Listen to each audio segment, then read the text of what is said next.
Well, guys, welcome. It's September. It's after Labor Day. For all intents and purposes, we're starting fall. Although anyone who's stuck their head out today doesn't think it's fall right now. Now, I know it's like it's like it is for you, Greg, but it's in the 90s and about the same amount of relative humidity. So Was it's here too. it's like ugh. Yeah. Not supposed to clear out till maybe Sunday-ish.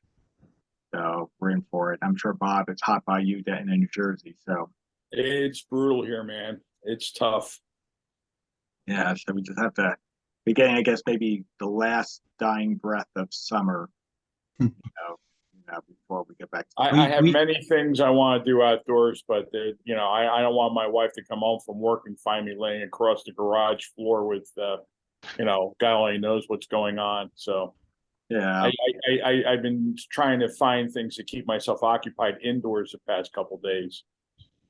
yeah, I hear you. So, Repairing radios is a good thing to do indoors, right? actually, yeah, that's some fun, and I actually did some stuff on my YouTube page. I pieced together something. So if anybody wants to see my old car, just go check out the Radio Wild YouTube channel. And I did a thing with my wife on Labor Day, and we just took our old car to an old restaurant, and we used to go to where they had car shows. And I had some video footage, and I had some cable TV footage of this restaurant, and kind of put like a 15-minute thing together. It was kind of fun. Go to Rut's Hut. I've heard of Rutt's Hut. But no, this was called The Hungry Peddler. Okay. And 29 years later, it's now a Hispanic restaurant. And I can't pronounce the name of it. Yeah. So, well, at any rate, I don't have any big announcements. I mean, I think the only big one coming around that I can think of is, of course, we have Cuts Down the third week, right? It's third week or September 15th and 16th, Oh, it is. which is a Friday and Saturday. They'll be counting on your video, Bob, and also looking for John Hagman's photos, because we'll certainly have a Cuts Down report. We still need you guys, if anyone is attending. John, will you be going to Cuts Down? Yes, I'll be going there. I'll be there Thursday, because I have space there. And if you are a vendor, I guess, or exhibitor, you could go Thursday starting at noon. Very good. If you wish. So we got at least a couple of people going.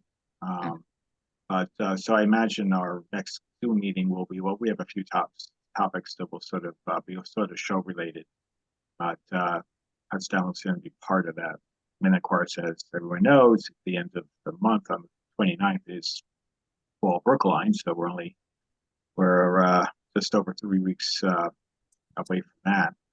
So what should be getting their stuff getting ready for selling, or starting to get their bank account ready to spend. But either way, it should be good. Hopefully it'll be good weather, not what we're getting now. But otherwise, I think those are things that jump at me. And of course, if I forget anything, you can always consult our webpage to the future events sub tab, and you'll find anything that I know of is on there right through the end of the year. It gets pretty sparse by after the end of October, however. It's mostly Nevik Zoom. There's a lot going on in the vintage electronics world when you hit around the holiday season, other than our Zoom meetings. But anyway, Bob, did you have anything you'd like to announce or say to the crew here? Well, just a quick reminder. I think you mentioned the Fall Brookline show is coming up on September 30th, early morning, Brookline, New Hampshire. The tables are starting to sell, so you should all plan to come.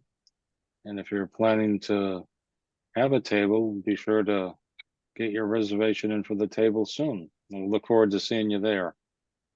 Thank you. Very good. Thank you, Bob. I just want to say that October 7th, the New England Wireless and Steam Museum's having their steam up, which they have every year, which involves radio too. That's right. Very good. Now that's guess the following weekend after the Brookline show. So it looks like there's a bunch of things going on in a short period of time. We've got Kutztown and then Fall Brookline. Then we have the steam up at the New England Wireless and Steam Museum. So we got a nice little focus for the fall. Plus, the Yeah, I think museum's we open. put the. You got we put Near the Fest STEAM as well. Oh, that's right. Yeah. Good point, Adrian. We got Near Fest. And Yeah, that's it's what, coming up. October. Yeah, October 10ish, somewhere around. Yeah, that's on the on our website as well. But yes, great Yeah. point. So we have this big, and I think there's an MIT meeting somewhere in October as well. That might be one of the last ones of the year. I think that's nestled in there. So I think we almost have like consecutive weekends of something going on. Yeah, it's the last Sunday. Last Sunday of the month, the MIT. Oh, okay. Okay. But we have a bunch of events coming. Third Sunday, I think. Third Sunday of the month. Now, Yeah, you're muted, Adrian. Yeah, you're right, Hugh. I forgot it changed. It's okay. I haven't been it yet this year. I reserved a table all season, so hopefully in 2 weeks, a couple weeks I'm going. So there we go. Yeah, I just wanted to thank John for getting these events. They're actually on the webpage now, if you take a look. So, and thanks to John, he's now our backup admin on the webpage, and he's got a list of all these events. So take a look. Yeah, thanks, Bob. There, I know enough to be dangerous now. So, but it's HTML on the fly. But hey, I just took all the hard work that Joe Coco had put into it, and just kind of extended it, and just did a little bit of massaging, a little bit of tweaking, and expanding, and you'll see some improvements. There'll be another set of changes coming, hopefully by the weekend. That should pretty well set us up for a bit on the existing platform, and we'll see what the future lies. We work on the future website. Let's see. Did anyone have any other events or other announcements they wanted to offer, or like any show and tells of recent acquisitions or things they want to sell before we start the photo walkthrough? I got a email from the ARRL for any hams here who are members. They recently said they had to raise their subscription rates, which is not unusual for print media nowadays. But I just got an email from them today because I'm a life member and have been since 1995. And the ARRL is now saying to life members that they're kind of trying to push the digital editions so they don't have to mail out hard copies to us. And so what they said was, we'd like to offer, because of the popularity of digital editions to lots of people, they'd like to offer the life members the opportunity to switch over to digital only and not print. And they said, if you still want to get print, they give a special URL to email them and tell them that you want to get the print only still. So it's just an interesting thing because they're trying to obviously save money, and because printing costs are up. But it was interesting, and I myself opted to keep the print edition because I grew up reading from magazines and books. I'm not very good at reading long stuff on a computer monitor. But anyway, it's just an interesting thing. And they said if you don't let them know, they will start sending you print. They will stop the print and start sending you digital. So you do have to respond. So if, say, you missed that email, you're going to be surprised in a few months. Yeah. Anyway, that's it. That's all. Good to know. At least they're not charging you for anything, right, John? Yeah. Yeah. Yeah. Oh, yeah. All right. That's phase 2.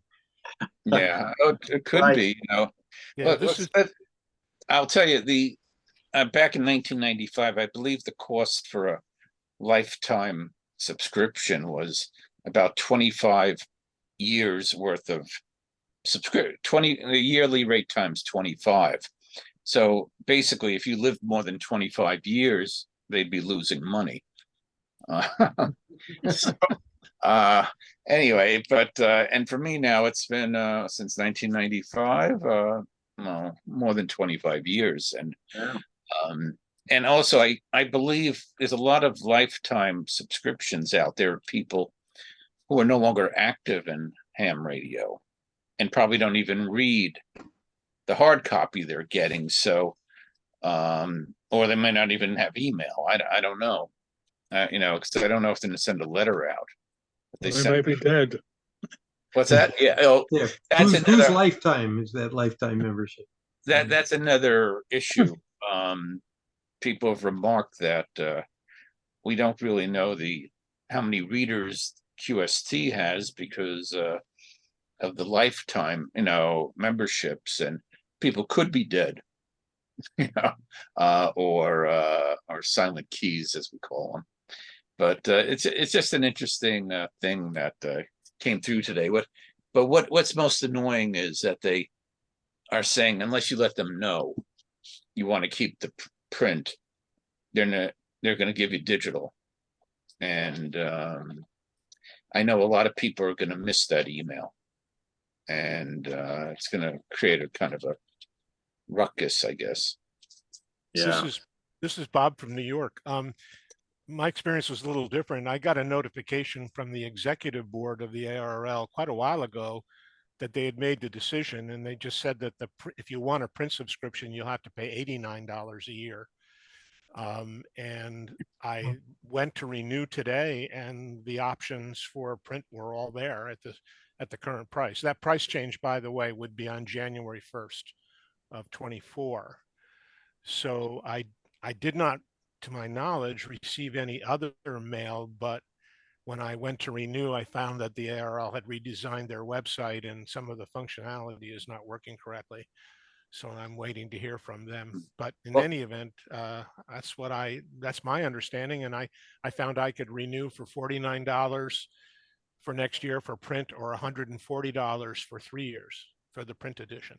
Yeah, I mean, my email just was regarding lifetime subscriptions. I see. Okay. And that was it. And it went only to the people who had lifetime subscriptions. And I wasn't listening attentively enough. I apologize for the misunderstanding. That's all right. But I know months ago they announced the subscription rate for regular subscribers was going up, and the cost of paper, printing, also postage costs is crazy. Oh yeah. I sell a lot of books, and the media mail, which I send them by, I've been charging a flat rate of $4 for a book. And I don't know, one of the books I shipped out just the other day was $6. So I've just had to raise my postage rates when I sell books. And just that includes membership too, though. I mean, it's a 71% increase from the current subscription. And even if you stay digital, it's still a 20% increase for non-life members. So it's substantial. And I misspoke, it's 49, it's going to be 84 a year. Well, I mean, they make a lot more money on a digital subscription because there's no cost, involved, it's just, they just, it's all digital. There's nothing really involved there. Well, they lay out the magazine for the digital and for the print exactly. It's the same content. It's just that obviously the print has to go off to specialists. Yeah, well, it's the printing it, bind, and the postage cost. It's very expensive now to ship magazines. Yeah, everything is getting crazy, no matter what we do. What I find is interesting about it, I don't know what the readership is, but I have a couple of other print magazines, and none of them have had that kind of percentage increase. They've all been modest compared to ARL. Anyway, enough of that. I think everything at ARRL went up. I just wrote them a letter about the cost of a table at the ham fair last week in Marlborough. It was $30 if you were just going to get a table. Absolutely ridiculous. So I wrote them a letter and told them they must be off the end of the rails. So what I think Bob was talking about with the magazine, that all adds in, because I think they've just gone haywire at ARRL. I'll say one thing about the cost of swap meet tables and stuff like that. A friend of mine is the president of the New Jersey Club, and his costs are going up quite a bit at the venue they're using. Sometimes it's not just the club fault, it's the venue's fault when they double, the cost of it, to the club or the organization that wants to set up tables. So they have to pass that along to the people, who are, buying the tables. But you're right, it's cost of everything's gone up. I Yeah. forgot what originally had quoted that John for Parsippany, but it was in the upswing of like $300 or $400 an hour. And we're there for like 5 hours. We do it twice a year. And then, people, of course, have the tendency to complain. But this is the reality of trying to, have an antique radio club in New Jersey. It's just, what can you do about it? Your hands are tied. I know that Rich has been doing everything he can trying to find a different venue, but these are the realities of life right now. And just, it's unfortunate, but that's the way it is. Yeah, but I looked at it as the reality of how you can make $30 at a ham fair if you're not selling, big radios. You're just selling bits and pieces. Yeah. It's a business trade-off. I mean, between what you're talking about, Adrian, is you're attracted to go there because the overhead of doing it is low, and you can bring miscellaneous items and come home feeling good about it. But if it costs so much to go there and set up, I can see the problem. The other thing too that I read in ARL's executive report, and any of you who interact with the ARL have maybe found this, is they have had substantial layoffs and reductions in staff. They said that they have no choice; they don't have the payroll to pay people. So I don't know where, I'm sure there's a balance sheet hidden in the executive report somewhere. I didn't look at it. There's a bigger issue here that I think has gotten lost. You can go out and you can get to go to a library or museum and look at a book that's published back in, say, 1600 and extract some information from it. But when you think about all of these materials like floppy disks, for example, how long will a magnetic front stand up on those, and for that matter, on a CD-ROM? The technology is turning over so quickly that 50 years hence, if somebody's trying to do research, they're not going to necessarily have the paper copy to look at. There's a book by Nicholson Baker, I think it's called Double Fold, and he talks about how the newspapers are getting rid of their archives. And in some cases, they're just not bothering with it, just giving them piece whole. So, we're sort of custodians of our technological past, and this is not really good long term.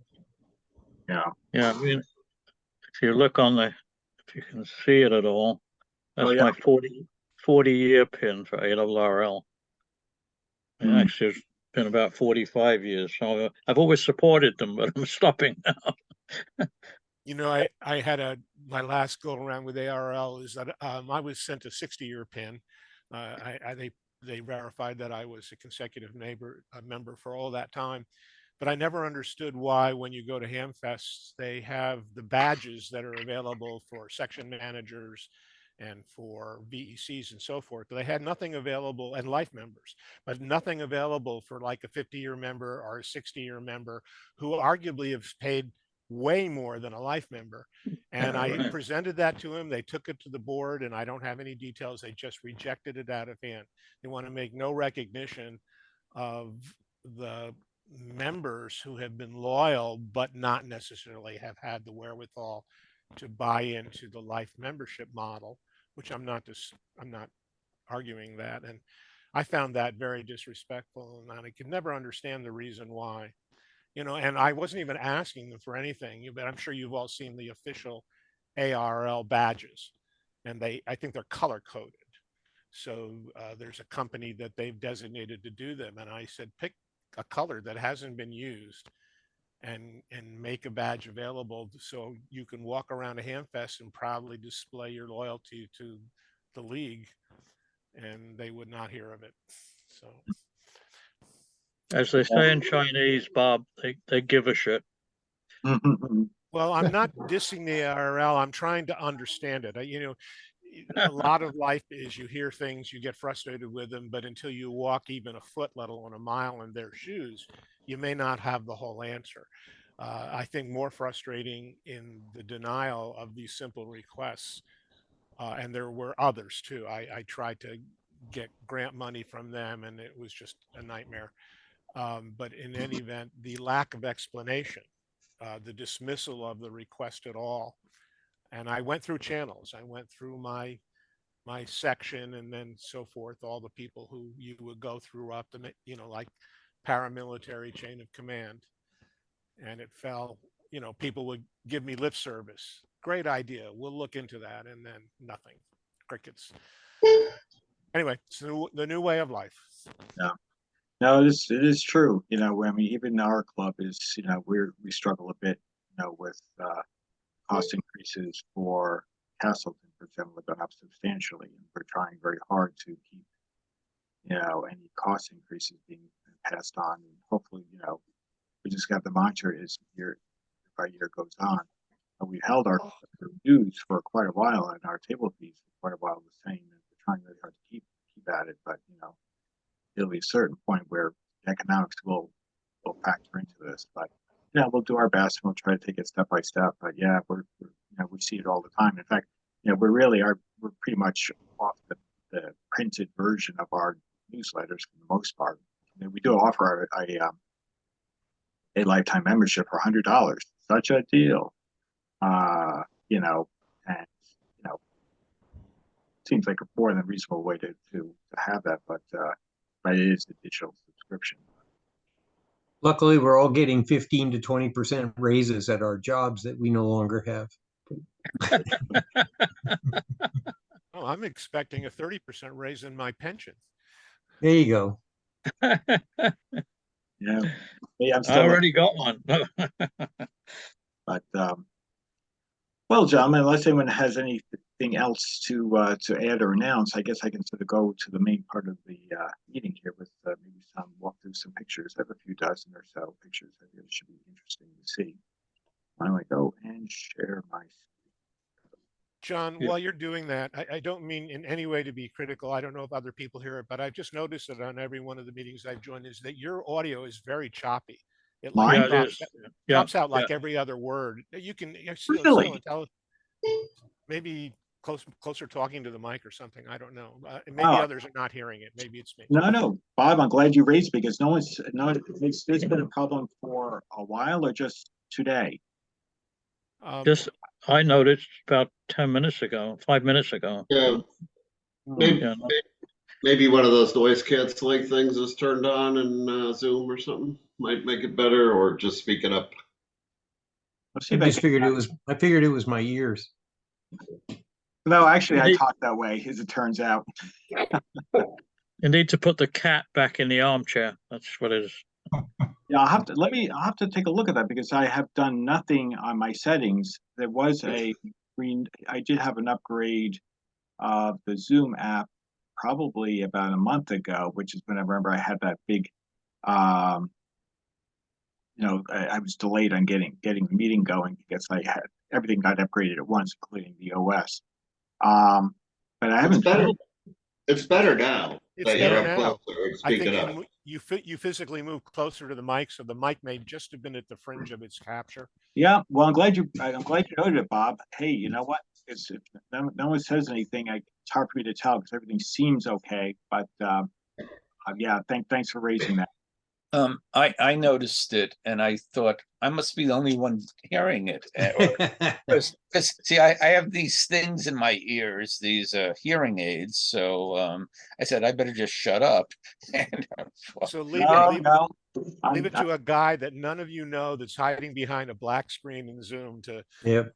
to Well, again, I'm using the $199 Lenovo laptop that I bought 5 years ago when I retired, so I pretty much blame it for everything. So, Yeah, well, I've got an HP that is a mid-level unit that I've had for probably at least 7, 8 years, and it's served me well. But I am thinking it's probably time to upgrade. So it'll be a matter of time for me before I get some time to maybe do a research and select my replacement model. But I want to make sure I do a nice clean handoff because I can't have any disruptions. But yeah, no, thanks, Bob, for noting this. So in the future, I'll just sit a few more inches closer to the laptop. But do say something if you still have trouble hearing me. So let's see here. Here we go. Let me know that you guys can see this. All right. Oh, wow. So here we are. This was back in April, and I guess I meant to show these shots sooner, but we had so much other content in our Zoom meetings, I just forgot about it. And I remembered, wait a minute, I haven't shown these. These are actually some interesting stuff. So there was a gentleman selling some very nice Zenith Royal 16s. That is about as nice as you'll see condition-wise. A really terrific condition. Look like it has a lot of the original placards and so forth, the owner's manuals. So that looks pretty complete to me. It looks like original cards underneath. Yeah, yeah, absolutely. You can see the tubeless all transistor portable radio. are those the instruction books that come with it? The where it says model 16 and stuff. Yeah, Yeah, it's the how-to. Yeah. For people can't figure out where the volume controller, the tuning knob is. Always somebody out there who doesn't, I guess. That's what they're about the microscopic schematic on the postage stamp size, where you couldn't possibly read it.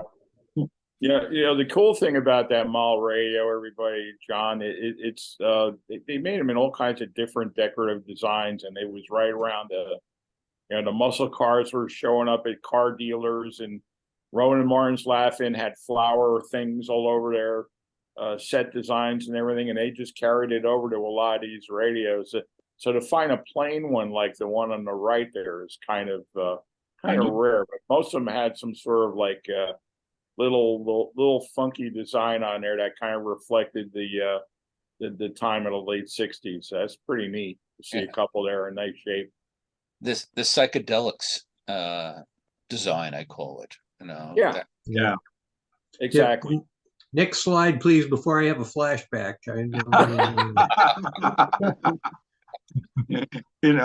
Is it legal down by you, Noah?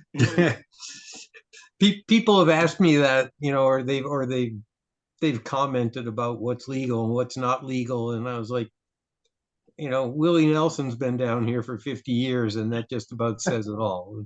There you go. I'm freaking out. Yeah, exactly. It's far out, man. That's right. I can dig it. There's Right another on. one in the original packaging there. Yeah. With the little earpieces and everything. Yeah. I thought that was See, box. you got a little mod butterfly on just below the Zenith logo there. Yeah, Yep. look at that. Yeah. Maybe a little nick there, but otherwise really terrific condition. Always nice to see the original packaging. Oh, we switched to the opposite end of the spectrum. This gentleman was selling a restored silver tone. Actually, one I've never seen before, and actually, really, and he played it. He had it, running off, a generator, and it played very nicely. actually really, really nice condition.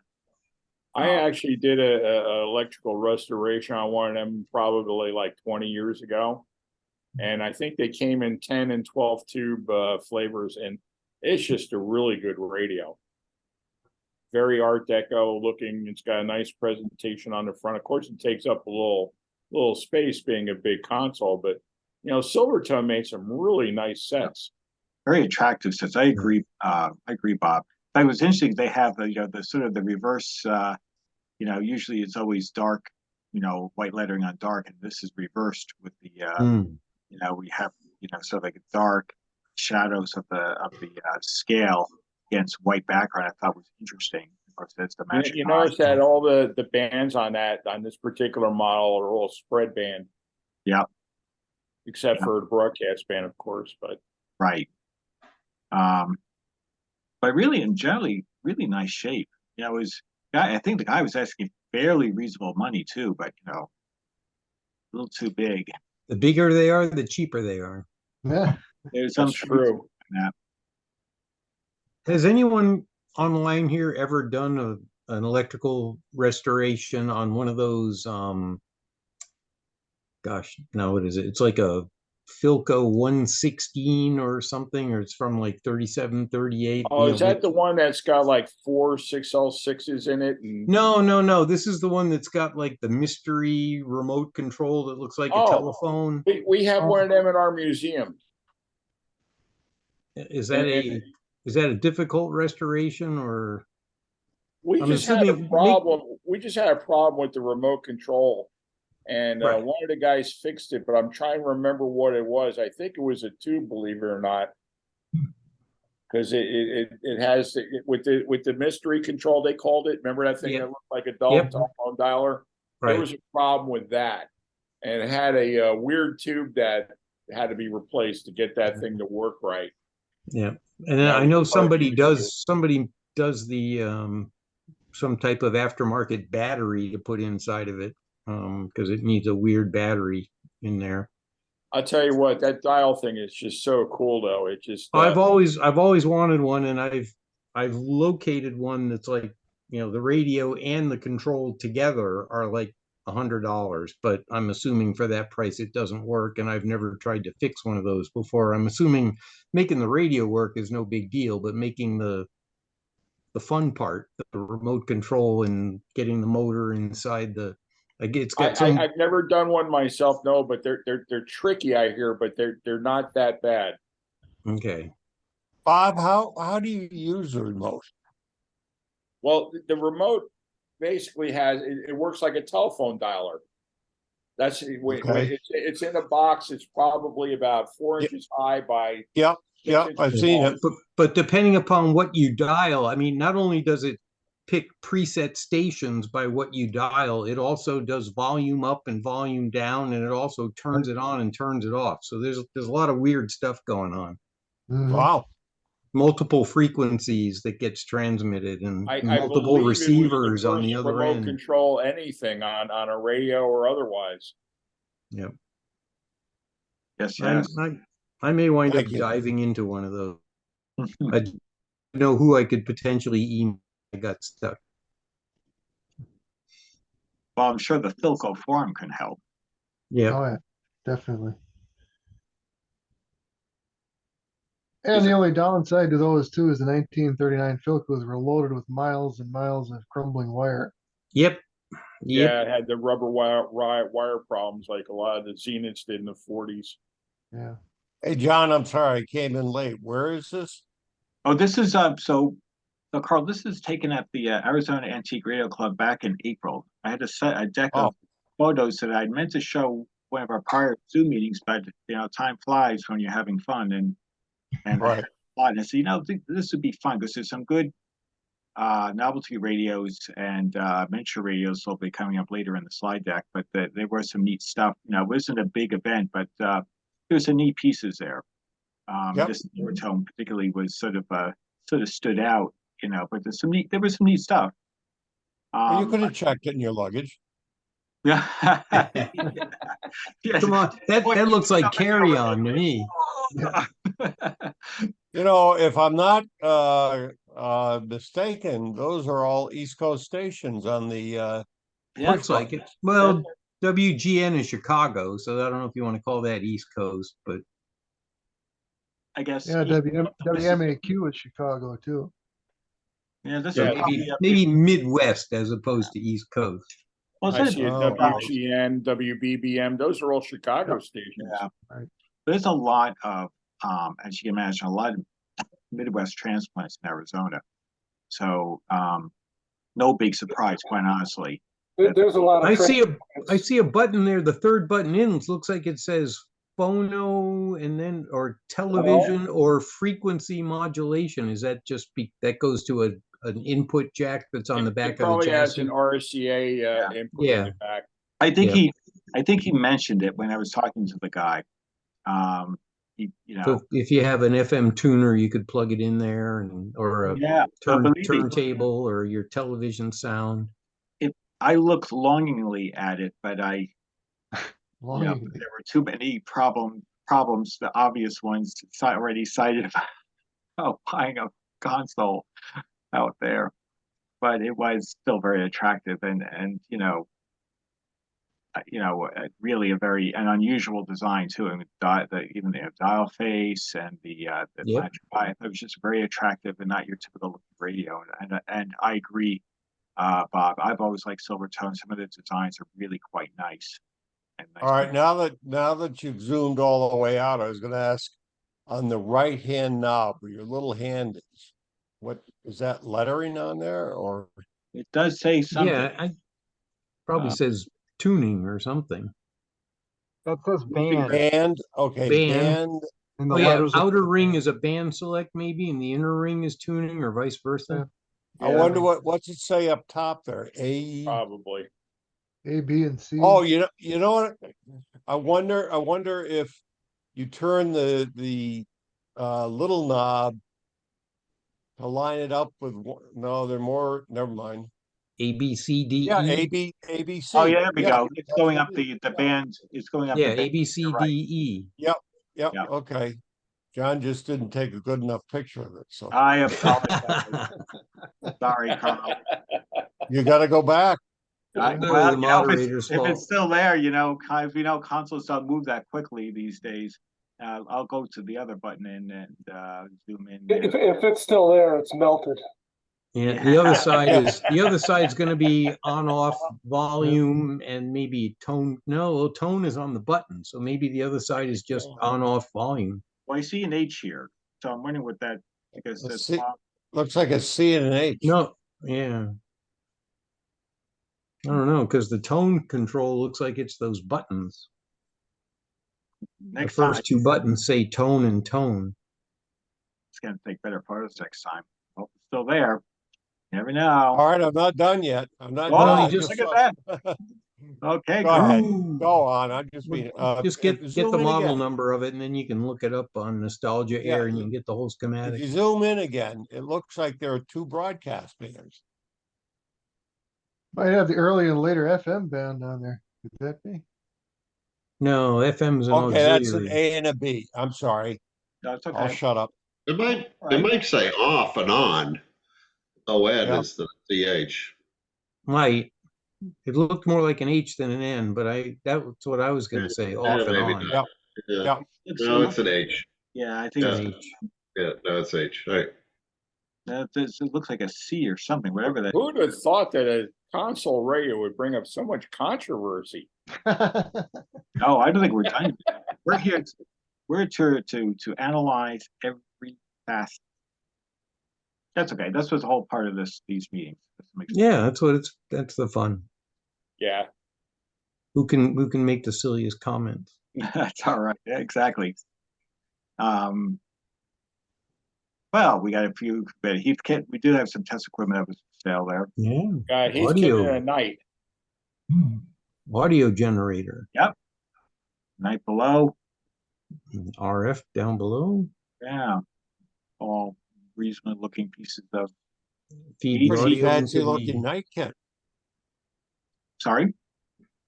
That's a pretty fancy, sophisticated looking night. Yeah, it is. Sure is. I don't think I've ever seen that one. I don't think it doesn't say night kit either. It just says night. Yeah, it just says night. Probably made by Trio. What's interesting is that it says it's an RF generator, but to the upper right, it looks like there's a speaker there, which is kind of, unless it's used for zero beating, or maybe it's not a speaker. Oh, it is a calibrator. True. It's just interesting to see that on an RF generator. Yeah. Yeah, it was unusual, but certainly worth a photo Uh, to share with you guys. It's funny you have that Heath kit up there. I was working on this earlier today. Yeah. Oh, yeah. It's the same one. Yeah, it it looks pretty darn close. No, it's the IG-72. That's I it. was just working on this earlier today. That's hilarious. Yeah. Wow. And they're heavy. They weigh like 10 pounds. That's interesting. Yours is like a green color. Did I get that right? Is the color right? Yeah, mine is in green. It's just same color. It's just not. Oh, okay. Some reason the color of your camera, it just the lighting makes it look like greenish gray, but no, it looks gray now.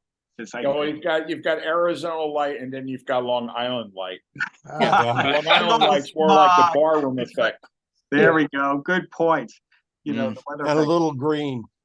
Yeah, but no, it's a nice little generator. I actually, I'll be honest with you, I put it up on eBay today because I just don't have. I found like 5 or 6 different pieces of test equipment that were like doubles or something, or I may have a better one than this, but I just want to make sure it worked and threw it on eBay. There you go. It's odd how if you look at the top left and right knob, how the lines from those go down. Yeah. And then intersect on the left and right sides. Yeah. Yeah, this particular generator was in green when Daystrom owned Heathkit. Okay. I remember that because I worked for a company that was owned by Daystrom, and we had a whole bunch of Heathkit gear, and we had this particular generator in green. Aha. Very interesting. So it was green. Interesting. They're pretty confident about their calibration, aren't they? Down to the cycle. Yeah, huh? Yeah, that's a good point. It was actually, it was a couple of unusual pieces that showed up there. Yeah. Subject to the multiplier. Yes. Right. Sure. Look, if noise comes out of it, that's good enough for me. You're just hitting a diode with that. It's a comb generator. You know, you're just putting the fundamental in and then generating a bunch of harmonics.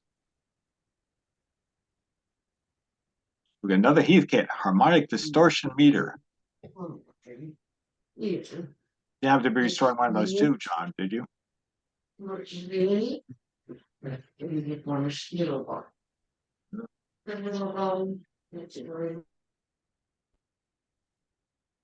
That's harmonic distortion. And then we have over here it's a signal generator. What's this one? Oh, the RCA, duh, right in front of me.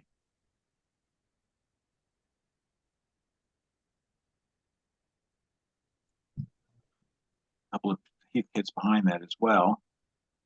At least one is here. Audio analyzer. I got spoiled by working for Hewlett Packard for 39 years. Yes, you did.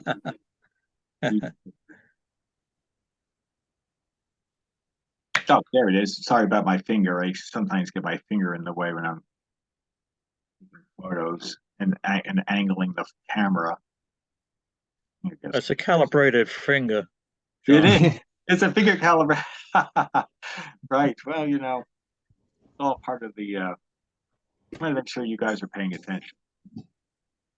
But that was the one that was behind. That's why I just got the camera over it. So sometimes so often my finger, I managed to get my finger in the way. So I apologize.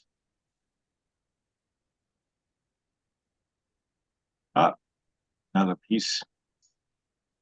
That was the audio analyzer that we were looking at a moment ago.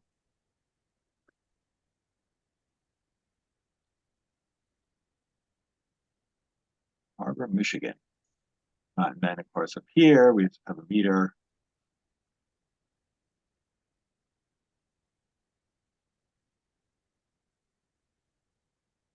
Wow. There we go. There you go. There you go, Noah. That's it. Feel like you left out. The handle, of course, suffering from the desert sun, but otherwise. Oh, here's a couple of Atwater Kents Ugh. Yeah. that look appropriately weathered. Are those the Model 40 or something like that? They're the model $10. On a good day, it's $10. With good tube. I'm sorry. I'm sorry. No, they're at one time they went for 100, but I know. it's just the way things are. Exactly. There's a speaker behind there. Yeah. There is part of a speaker. Well, like was brought up earlier by Noah before we really started the meeting. It's same trouble with finding owners of the Model Ts and so forth, because they'll be just people who didn't grow up. Oh, you're breaking up again, John. Am I? Yep. How about now? That's good. Okay, maybe I'd let myself get just a little out of range. Okay. Thank you. Here we go. Realistic, I believe. Little speaker and receiver. There's a dorm room quality stereo there. Yeah, I don't know. That's kind of new for me. I've never seen a silver realistic. That's probably 80s. Yeah, he was like asking $75 for the set, which it's not too bad. For something that would make fairly pleasing sound. I think that's not unreasonable. I liked it enough. It was certainly picture worthy. There is a picture of the receiver there. Yeah, but I agree. I remember, Bob, when I was going in, and I'm sure you guys do, walking into Radio Shack around, I used to go in almost weekly, in the early 80s, and it's just a rays of silver-faced everything, and some faux wood, but there's all that. Look at the selector. It's got a button that says TV/aux on it. That's one that says TV and CD on the same faceplate's probably a pretty rare thing. Yes, I actually probably pushed these in the second half of the 80s, and because CDs. Well, don't forget too that right around that time, stereo TV was starting to come out. Right. Mm-hmm. Yeah. Yeah. I had my NEC video monitors, what they called them, instead of televisions back at. There you go. Yeah. Yeah. But now this probably does put this probably in the second half of the 80s more likely, that era.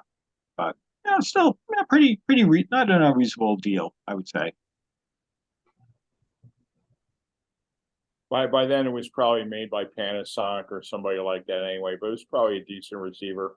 Yeah, it won't win any awards, but it won't, you won't want to throw it out either, Just don't play it very loudly. Yeah, exactly. I mean, the speakers are only good for what they are, Well, and the amplifier too. Yeah. I'm sure it becomes a square wave generator in a hurry. Yeah. What you paid for back then for the price. Yeah. Good point, though. Here's a nice RCA AM/FM radio. I would say it must be like late 40s, early 50s, I'd say. Yeah, with FM, 88 to 108. Probably has an RCA jack in the back too for like a turntable to plug in. Probably. I would expect, although I'm looking for to see if I see I don't see any decalcing that tells me that for sure. No, they're all gone. But it may have been restored at some point, but or just disappeared. Evaporate into the John, it looks like you're wearing light blue denim there. Really? Oh, when you zoomed in, I was trying to figure out what it was on the plate. I think it's I think it's a. Oh, yes, you're right. reflection- I am wearing, I thought you were talking about now, and I'm like, No, wow, no, what's going on here? no, I was wondering, I thought at first it was something behind the dial and I said, no, that looked like John's pants. No, Sorry. it's It's a definitely reflection. John's pants. It was, I guess it was early enough, it was cool enough that I could wear, that I would wear pants instead of shorts. So let the record show this is indeed my legs. That's hilarious. You had me, you threw me for a loop there, a moment, Howard. I'm thinking, oh my God, what's going on with my laptop here? You can't hear me now. They're seeing my pants. What the hell is going on? Nice scams, John. I'm Yeah. telling you, man, you're just messing with me. Next slide. Next slide. No. He's having a flashback again. Oh, here we go. There's for those Zenith. It's a classic. Yeah, the Flip that, yeah. Flip up. I literally have that radio. That's actually the better radio of the two designs that Zenith came up with. They had a 4-tube and a 5-tube. And believe it or not, that radio came factory stock with a 1L6 in it. Yeah. Ooh. So if you see one of them with the brown case or the black case, it has a 1L6 in it, or at least it should. That's why they call it the royalty of radio. there we Well, go. even the 4-tube had that little symbol on it. See, that's really weird because that's a 1950 radio. If you look at if you look at this, you look at the 4-tube version, or you can even look at a G500 transoceanic. They all had that badge on it. Right. So I've seen the badge on a lot of radios, but I never saw the actual wording, or maybe I didn't pay attention, but the royalty of radio, I didn't realize that's. Yeah, they had it on all of them but that was Okay. just for that 1 year, was 1950. Ah, The 1 year only radio. interesting. Yep. They did some work on this. This looks like the screw is backed up a little bit, so I think they actually carried that over to 51, 52, and 53. They came up with the AM portable, which was the transoceanic companion radio, they called them, but it looked more like a doctor bag, and they weren't real popular. You just don't see them around too much. yeah, I don't think I've ever seen one. Yeah, it was in, this was reasonable enough shape. I don't know what they were asking, but Well, the problem is it's missing the plastic dial cover on the Yeah. cover head up. Yeah. I don't see it on there anyway. No, it's No, not it on was there. it was probably close to opaque, you know. Yeah. And I also wonder why it's in some sort of a plastic bin. Like, is it leaking something, or I don't know. It looks like you know what? maybe they just put it in there because it was falling apart, or I don't know, at the bottom. Yeah, I see your point there, Howard. I'm trying to remember now, because now we're going back almost 6 months, is there was a table, an auction table, and I can't remember whether this was someone was selling this or this was to be auctioned. Because sometimes people, will drop off whatever they want to just try to get some money for. You'll see a few samples that I know definitely were on the auction table. And they just auction off a reasonable money. They'll start at $5 and they'll, bang out an auction. Rob knows well, because I think Rob, you came home with a few things from the auction. I did. I think I showed you some, not at this meeting, the prior one. I came away with a automatic radio. Remember the plaid covered portable radio? I'll show you a photo at some point.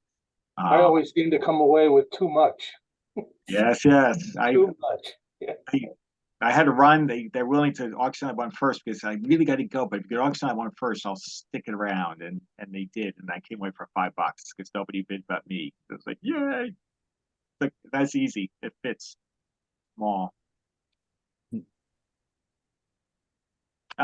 Here's a fill-in. Gilfan. I think they were made in Texas, I think. California, I believe. California, I think. Or is it it is California, that's right. My brother's name is Dave Gilfillan, so I was able to pick up a Gilfillan radio and restore it and give it to him for a birthday present. And he didn't even know there was a radio named after him. So That's a common problem with that radio too, with not so much it's Gilfan, but You see all the cracks, it's got a couple of teeth missing Yeah. out of the grill. Yeah. That's just the Plascon radios. They just had Yeah. problems trying to Yeah, the mold. one I found was a wooden one, so it didn't have Yeah. those issues. Yeah, just the way to go. Yeah, this one looks pretty. I mean, I guess it could be repaired, but it would take a lot, you know, to get the teeth. It's, The it's teeth. too bad because that's a nice design. I mean, Yeah, Yeah. it is. nice lines. I like how the lines go up and around, like Yeah, up and around the logo, and that they continue throughout Yeah. the set. I mean, it's a pretty design. It's too bad. I agree. This one was Look kind like there are no numbers on the dial anymore. of, it's yeah, almost it's It like, doesn't look like an original dial back. In fact, it's a little distorted. It looks washed out and just, you know. I can see the numbers. I think they're really faded away. You can see the 24, 30, 40. It does. There are numbers here. Maybe Oh. it could be, John, that the dial cover is very foggy and we can't make it out. Or Yeah. it's a Yeah, Arizona radio that's been Or out in the sun sun baked. too long. Sat in the Yeah. window facing west and just baked away into, cracked and baked away into, you know. Used to Still, be on I the back. It was the back porch radio. There you go. You don't see these that often though. So, one wouldn't want this to land up in a landfill. You want this. Mhm. There are some aspects that could be restored with a lot of work. It's only the second gill filling I've ever seen. I was surprised when I saw the first one and then snapped it up, for my brother-in-law. Yeah. It would be, so if you had the teeth, it'd actually be a lot more compelling radio. That's the tough one. Trying to find the missing teeth and try to, crafting would be, I guess, theoretically possible, but 3D nothing a 3D printing. printer can't fix. I was gonna say is, Does anybody know Gilfillan? I think it was a division of ITT. hmm, Anybody know at all? Because I remember the name as being a division of some company I worked for. I seem to remember the one that I got when I did some research on it, that it was based in like San Francisco or someplace in California. Yeah. I had one as well, and I think when I did that research, I did see that it was bought up. Gilfillan, after radios, went into some kind of I don't really remember for sure. It was like direction finding or sonar or something like that, and then that part of it was bought up by ITT. Hmm. I remember something along those lines. Yeah. does say this will work, presumably after restoration. Everything will work. Exactly. It's an optimist view on things, right? There'll just be a couple of dB missing on the second and third rib of that. Yeah. No, the broken plastic there. It'll Yeah, stop a couple of dBs coming up. indeed. There's a nice silver tone, the candy It's a cane, nice Deco 40s radio there. 1941. Yeah. Oh yeah, there it is. Working. I think this is this we'll be seeing some of these radios from the Gemos I speak of that has such neat, miniature radios of the miniature size, miniature tubes. This might actually qualify as such. I forget, but very, very attractive radio from the design, even little red knobs, decorative red knobs, just a nice offset from the white cover casing.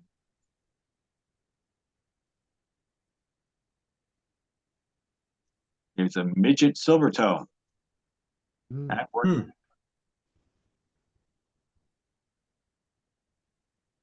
From 1939, 1940, according to this. Just catch it, yeah. That might even be a slug tuning on that too. Some of those little midget silver tones had, instead of a tuning capacitor, they had slugs. Maybe right. It doesn't say. It's hard for me to tell. Neat though. Not something you see very often. Mm-mm.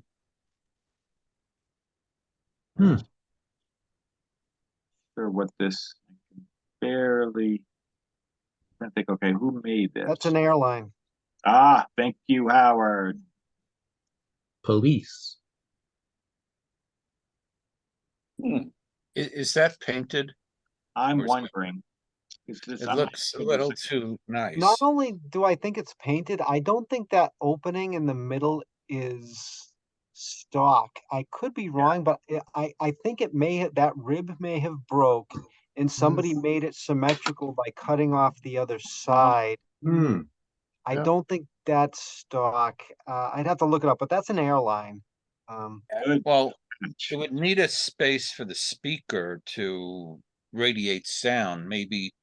So I don't know if that's original or not, but it looks like Yeah. it has a crack. Like right on the right over there, right where you're, yeah, it looks like it was maybe painted to cover up that crack. Yeah, maybe. I think that louver is supposed to go all the way across like the other ones. I mean, and the sound comes out through the top, but I think they made it symmetrical purposely because it was cracked. It's not centered. Hmm. It's Yeah, it's not to the left centered. a little. No, it's not. No, It's you're right. it's a little off. Yeah, I suspect you're right. I think the sorry, Hugh, but the Columbo. Boy, I'm never gonna be able to sell any of my crap to you guys. You're a tough crowd. Yeah, And the knobs certainly are ugly with that radio. Yeah, they don't match well. Yeah. It's not an original color, and I'm guessing that the guy had a can of paint around that just was that color because I can't imagine he would go out and buy that color. It's actually deck stain from his back deck. Oh, boy. It's If we're gonna get mean, let's go for You it. can see the brush strokes. Yeah, exactly. well, you I see, think it was done with a roller. the top of it looks smooth, but the front of it looks like It's a not that smooth. thing. It's kind of a Yeah, it's painted and it's a crack is definitely covered up, I'll right? bet it was varnish originally or shellacked. And the shellac picked up that patina on the lower pieces. Yeah. And Got that sort of alligator skin. yeah. And the Krylon Okay, couldn't quite well, we've cover really it up. trashed him. Yeah, I know. All right. Nonetheless, I applaud all of his efforts. Well, You know what? all right, we've wouldn't be trashed my- it enough. We've trashed it enough. Get rid of it. I want to see what the price is. That I can't tell you. Whoops. $350. Right. Don't think Buy it now. Yeah, I just didn't find it that I took the photo, but I didn't find it as a really compelling, attractive option, that I want. It's just that train wreck you couldn't turn away from, couldn't look Well, away. I didn't know enough about it, so this discussion revealed that I thought that very possibly this was, original. So I applaud Howard and others recognizing this was as an elegant job as the guy could do here. But the color doesn't resonate with me on this. So this milk chocolate brown color. Red knobs. Yeah. All right, gone. But Great discussion piece, though. Yeah. there we go. Exactly. But it looks good on you though. But and also just in case, there's my pants again. Just in case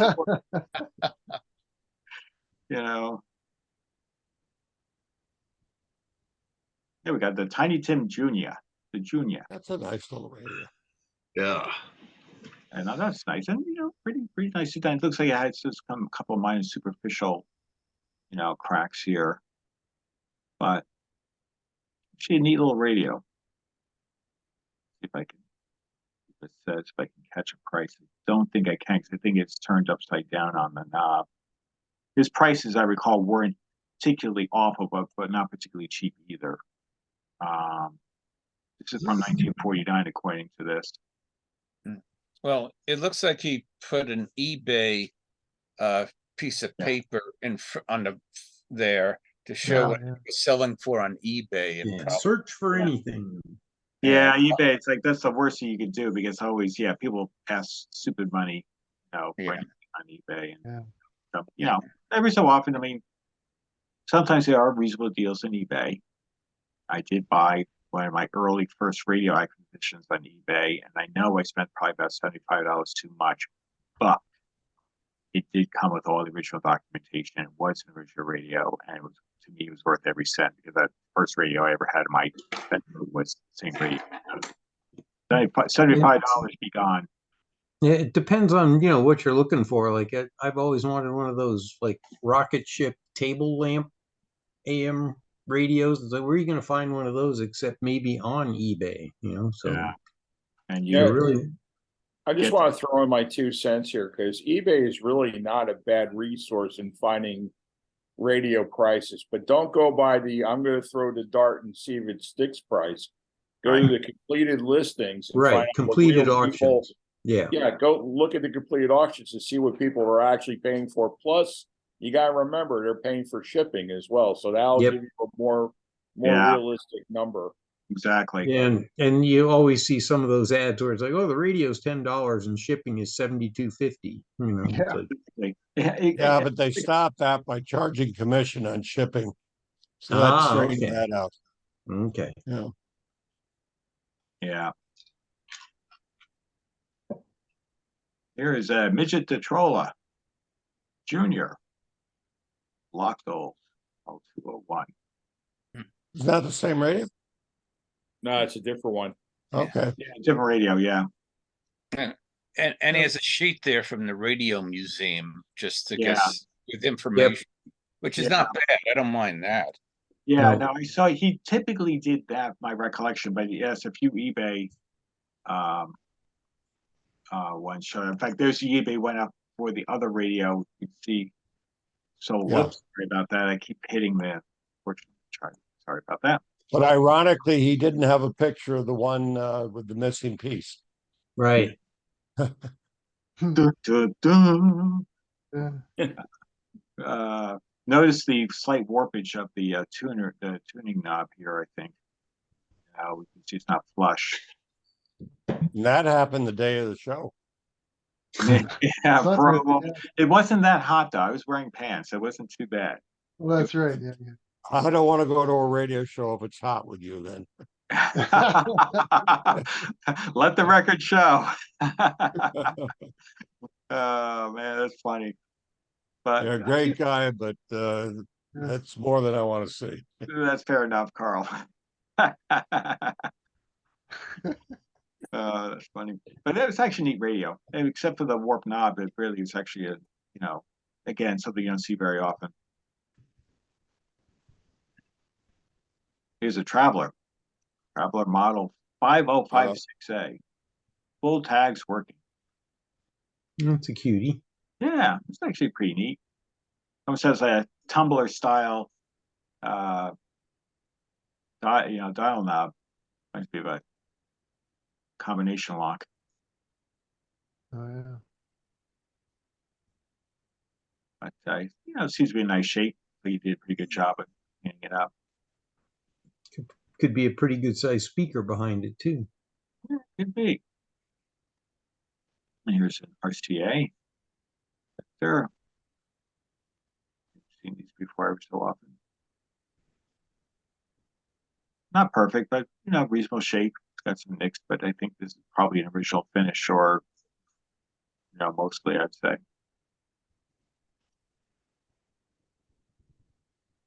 Oh, here's here's the Roger Maris. That's the Mickey Mantle.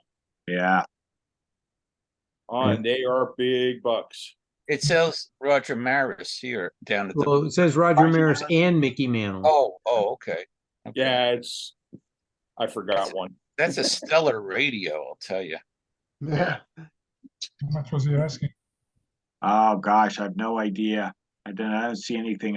When I saw it, I said, "Oh, this is going to be crazy money. I may as well not bother checking because it's going to be not what I'm willing to pay." I saw a mint version of that. God, probably like 10 years ago in Kutztown, or 12 years ago, and then it was like $1,200 or some crazy number. Oh, Yeah.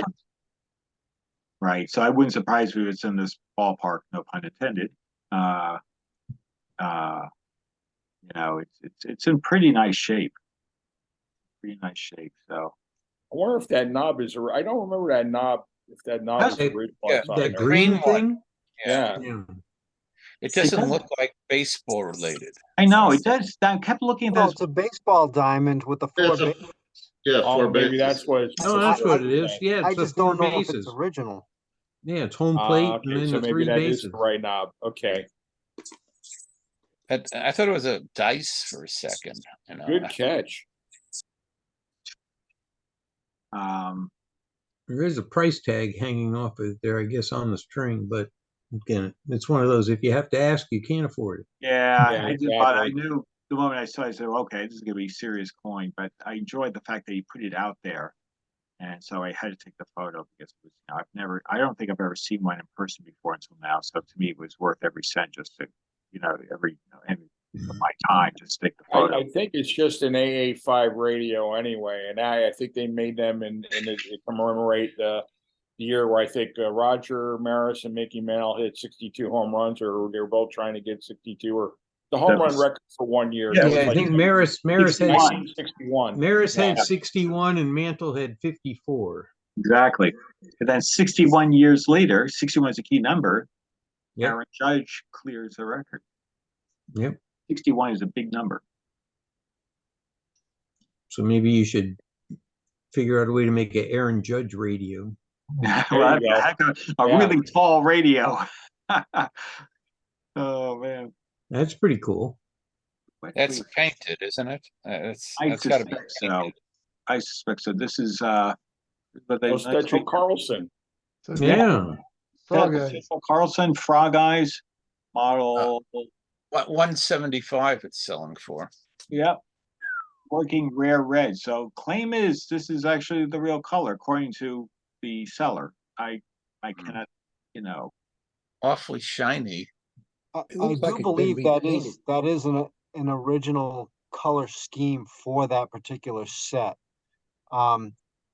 Satchel Carlson and Garrett did a couple about this time that had some really interesting color schemes, but I believe that is an original color scheme for that. And if you look at the knob on the left, you'll see there's a little crack, it looks like there, and the red appears to be right through it.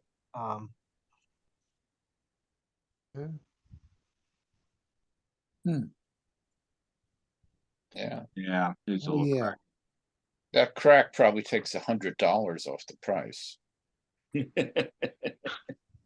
I suspect that's patina. That's patina. Yeah. given the rarity, it's probably maybe I don't know what if any of these sold because I remember seeing him bring some of these before. Like I think I might have taken prior photos of some of the readers have already showed like the Traveler and so forth. So move that quickly. Its prices are like they're not awful, but they're not gonna. I had one of those in a green color, and all I remember is that getting the chassis out was miserable. You had to twist it. It was not easy to get the chassis out. There was some trick to it, and I think I damaged something when I pulled it out, not beyond repair, but I did damage something. There was something very difficult about getting the chassis out of it. Well, there's two pins under there, and there's like a little wire that holds with a slot in it, and then the pin, and then that wire clips into that slot. And you got to pry the wire loose and then pull the chassis at the same time to get it out. And when you're working on it, the dial face is on the opposite side, so you can't set it down flat or you'll crack the dial face. It's upside down in there. Obviously, your tire levers weren't big enough. Yeah, right.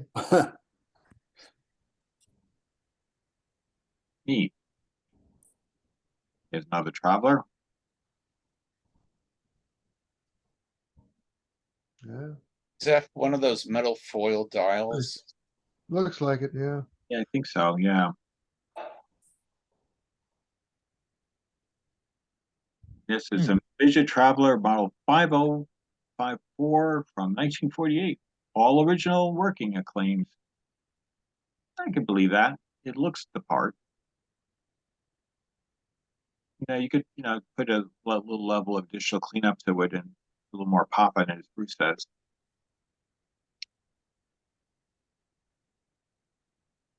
A little Motorola. It's funny, those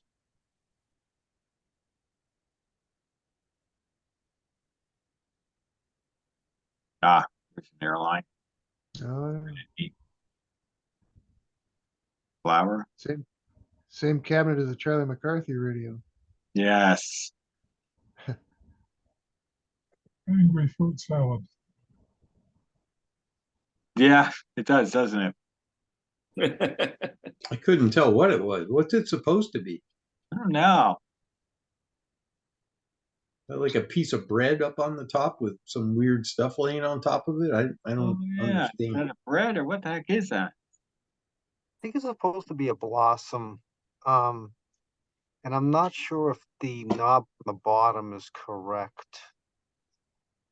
See if I see what they airline. They call it the poinsettia. I was thinking it was the airline Jackson Pollock edition. That was the Rudolph the Red-Nosed Reindeer radio. Yeah. It was. That's what it was. It was Rudolph, and they cut that thing out. Whatever that flower thing is, that's cut out of something else and thrown in there. Yeah, I know. Someone's bright idea to push more off the shelf that was sitting around, I guess. From 1951, according to this, the model. They say called the poinsettia, but it's Yeah, I've never seen one before. That's why it was worth the photo because I thought, well, thank you guys. First time I ever seen that. Yeah, it's a weird one, huh? Looks Oh, like he's got wow. an extra face for it on top of there. Sorry. It looks like that's an extra face on top of it. You must have. Yeah, I know. I know whether that's. I assume that was just there lying there for some reason, just in case. Because I was looking and say, well, that's weird. It wouldn't really be part of the radio. It looks like, Somebody's lunch. yeah, yeah, taco explosion. It's the other half of the sandwich. There we Who's go. the nice guy left a sandwich on my radio? Well, if you run the radio, it keeps the sandwich warm. Yeah, that looks like it probably would fit in some way. Probably you can see some cracks and so forth. This is probably a lower quality spare part. See, it's repairable, but it would take some care. Yeah, the whole radio doesn't look real. I know I don't know. I trust that it's one of those specialty radios, but I don't find it that attractive. That's just me. Isn't that top part just a second version of the? I think so, but it would have been better presented if it wasn't sitting on top like that. Right. Yeah, I didn't want to disturb it, so because I was afraid with the cracks, I didn't want to break anything and become the new owner of something I didn't want.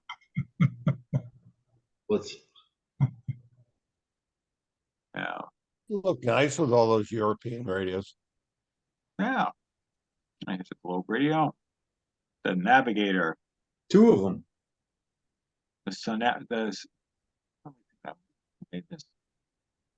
Sonora, that's right, from 1940. 1850. 1850. Woo! It is Wow. cool. Mm. It's You pretty. got the other little guy right next to it. Yes. Looks like a bowling ball without one of its holes. Yeah, no, I think that's a good point there, Len. At least candlepin, right?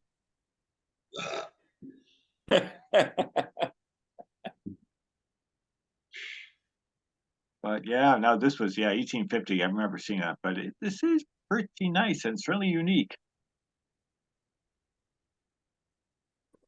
Got a friend of mine who I has one think- of those. I'm sorry, Greg, go ahead.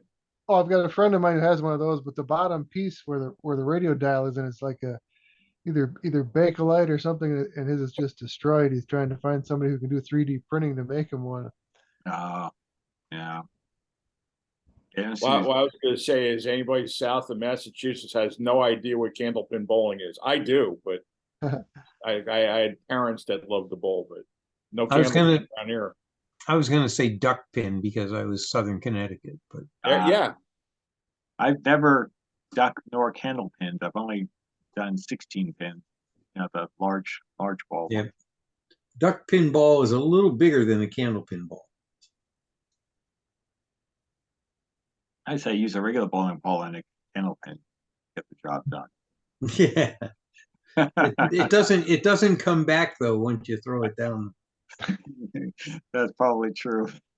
or you break the machinery trying to return it. Yeah. Oh, Or the kid Charlie. working in the back. There we go. Charlie McCaffey. There he is. That was made by Majestic, I think, right? Yep. Yep. Place looks vaguely froggy. Looks to be in pretty reasonable shape, I'd say. Let's see. That's a nice shape. Wonder What's what the that's number? hanging off Can you the get the knob number there. on that? My personal collection, so that means it's one of these Oh. in repair, which I have 1938. And it has the eye loop, which is usually missing. Yeah. What is that on the knob there? This? Yeah. Yeah, I was never wondering seen- about that. It's like I think what that is. Because I'm when I I think that doesn't belong there, whatever it is. I don't know. I It's that rare piece that's been missing from all the other ones you've ever looked at. That's right. It's one of a kind. That'd be That's- something with the World's Fair. I don't know. It could be. But This is we may 30 need to send it on there. It's from 1938. This one. It's the World's Fair 39. If I have it right. Right. Yeah, I don't know. That's a mystery. If I ever see it again, I will have to take another photo. It's like a little token or radio premium or something. I'll have to ask about that because I don't know. I did one of those recently that John saw, and I hand painted Charlie with using little Tester's model paint, and I had to make a monocle for him. Yeah, no, you did a heck of a job, Greg. That was a labor of love. There's a lot of work, yeah. Here's the Lone Ranger. the Lone DXer. They should have had the Lone Ranger with the rest of the poinsettia. A lone poinsettia. Yeah, with the horse eating the poinsettia. 575. Hey. Yeah, right. Get your animals off my plants. I just did a Google image search for Charlie McCarthy radios. Uh-huh. I don't see any of them with that little piece down the No. bottom. No, I never saw that before either. If I ever see that radio again, I will ask. Even on like ads, original ads. Mm-hmm. This one's in terrific condition. I mean, this looks almost brand new. Really, really nice shape. What's the number on that one? 175, you said? 575. 575. 575. Yeah, it's more like it.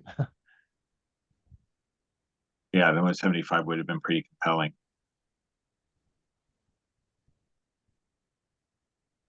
Okay, here's a really silver tone. 200. $200. It is pretty cool, I have to admit. Even Like with jade. sorry, Yeah, Looks like jade. yeah, doesn't it?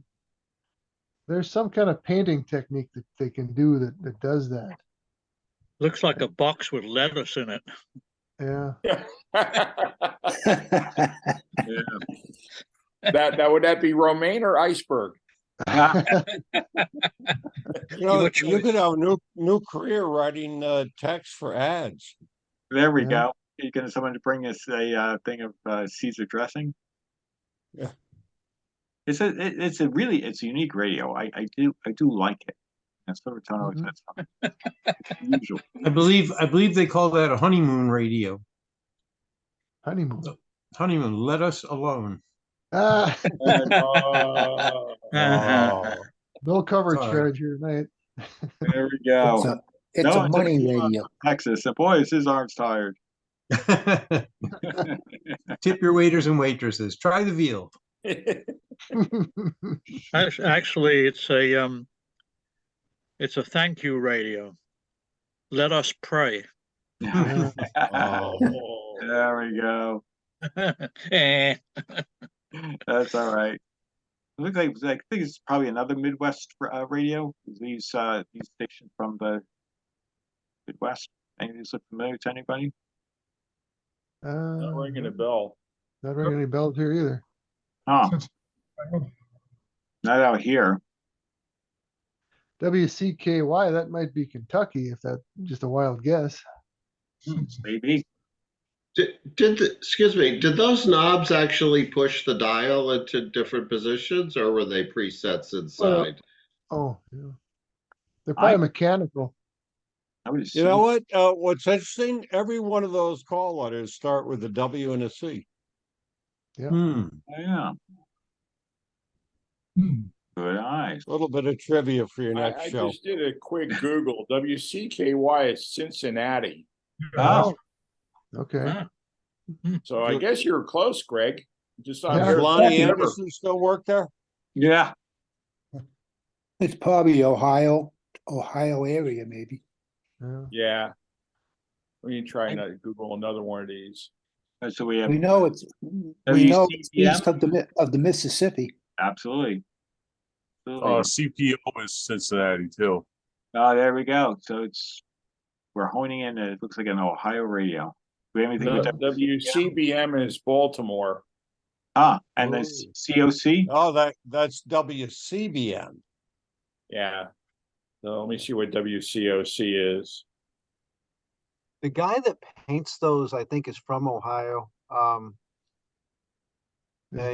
think he First goes name by Dan? Custom Radios on eBay. Okay.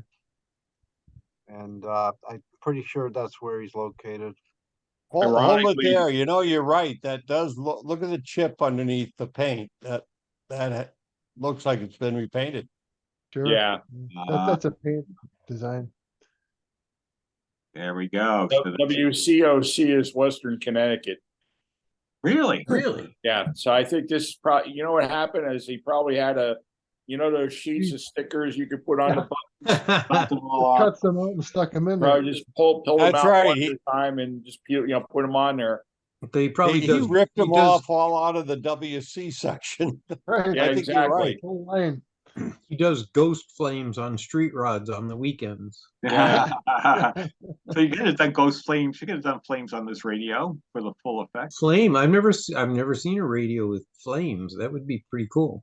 It would Oh, be. I have right on my bench. No, I mean real, make believe flames, not real flames. Well, let me say the Batmobile style flaming, right? Those what do they call them? The death capacitors. Poof. Yeah. Bumblebees that explode. There's a guy by the name of Dan Sperry I think, does that kind of painting. It might be his handiwork. That's pretty cool. Yeah. And here's I'm surprised I haven't seen one of those rocket lamp radios yet. Another 1850. another 1850, one of the best. I wonder what the tube lineup is. I mean, Working. if it was autographed by Babe Ruth, maybe.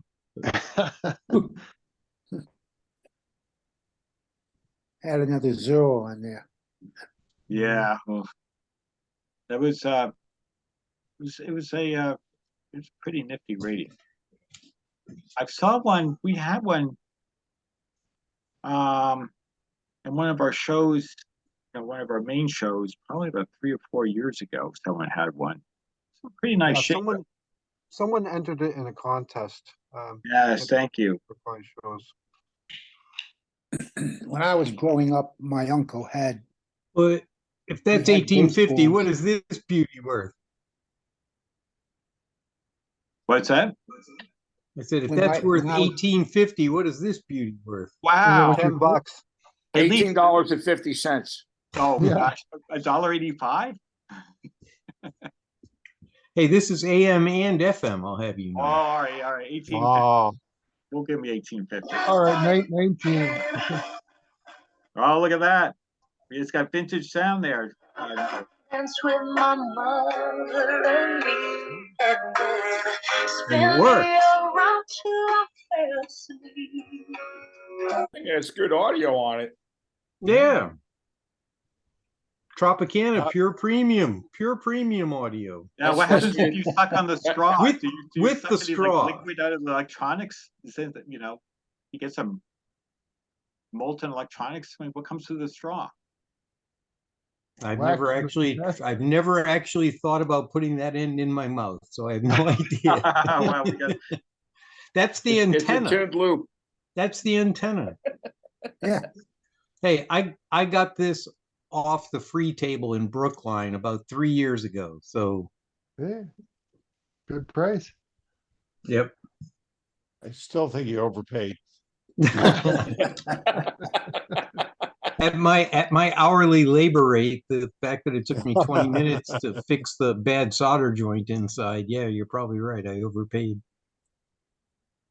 That's a heck of a novelty radio there, Noah. This is I prefer the Tropicana radio to the baseball. I don't know. So. That's okay. Always, everyone's got their thing. That's Oh, it, here we go. Here's a better photo of this. Low transistor radio working perfectly. Working perfect. Looks to be in pretty nice shape.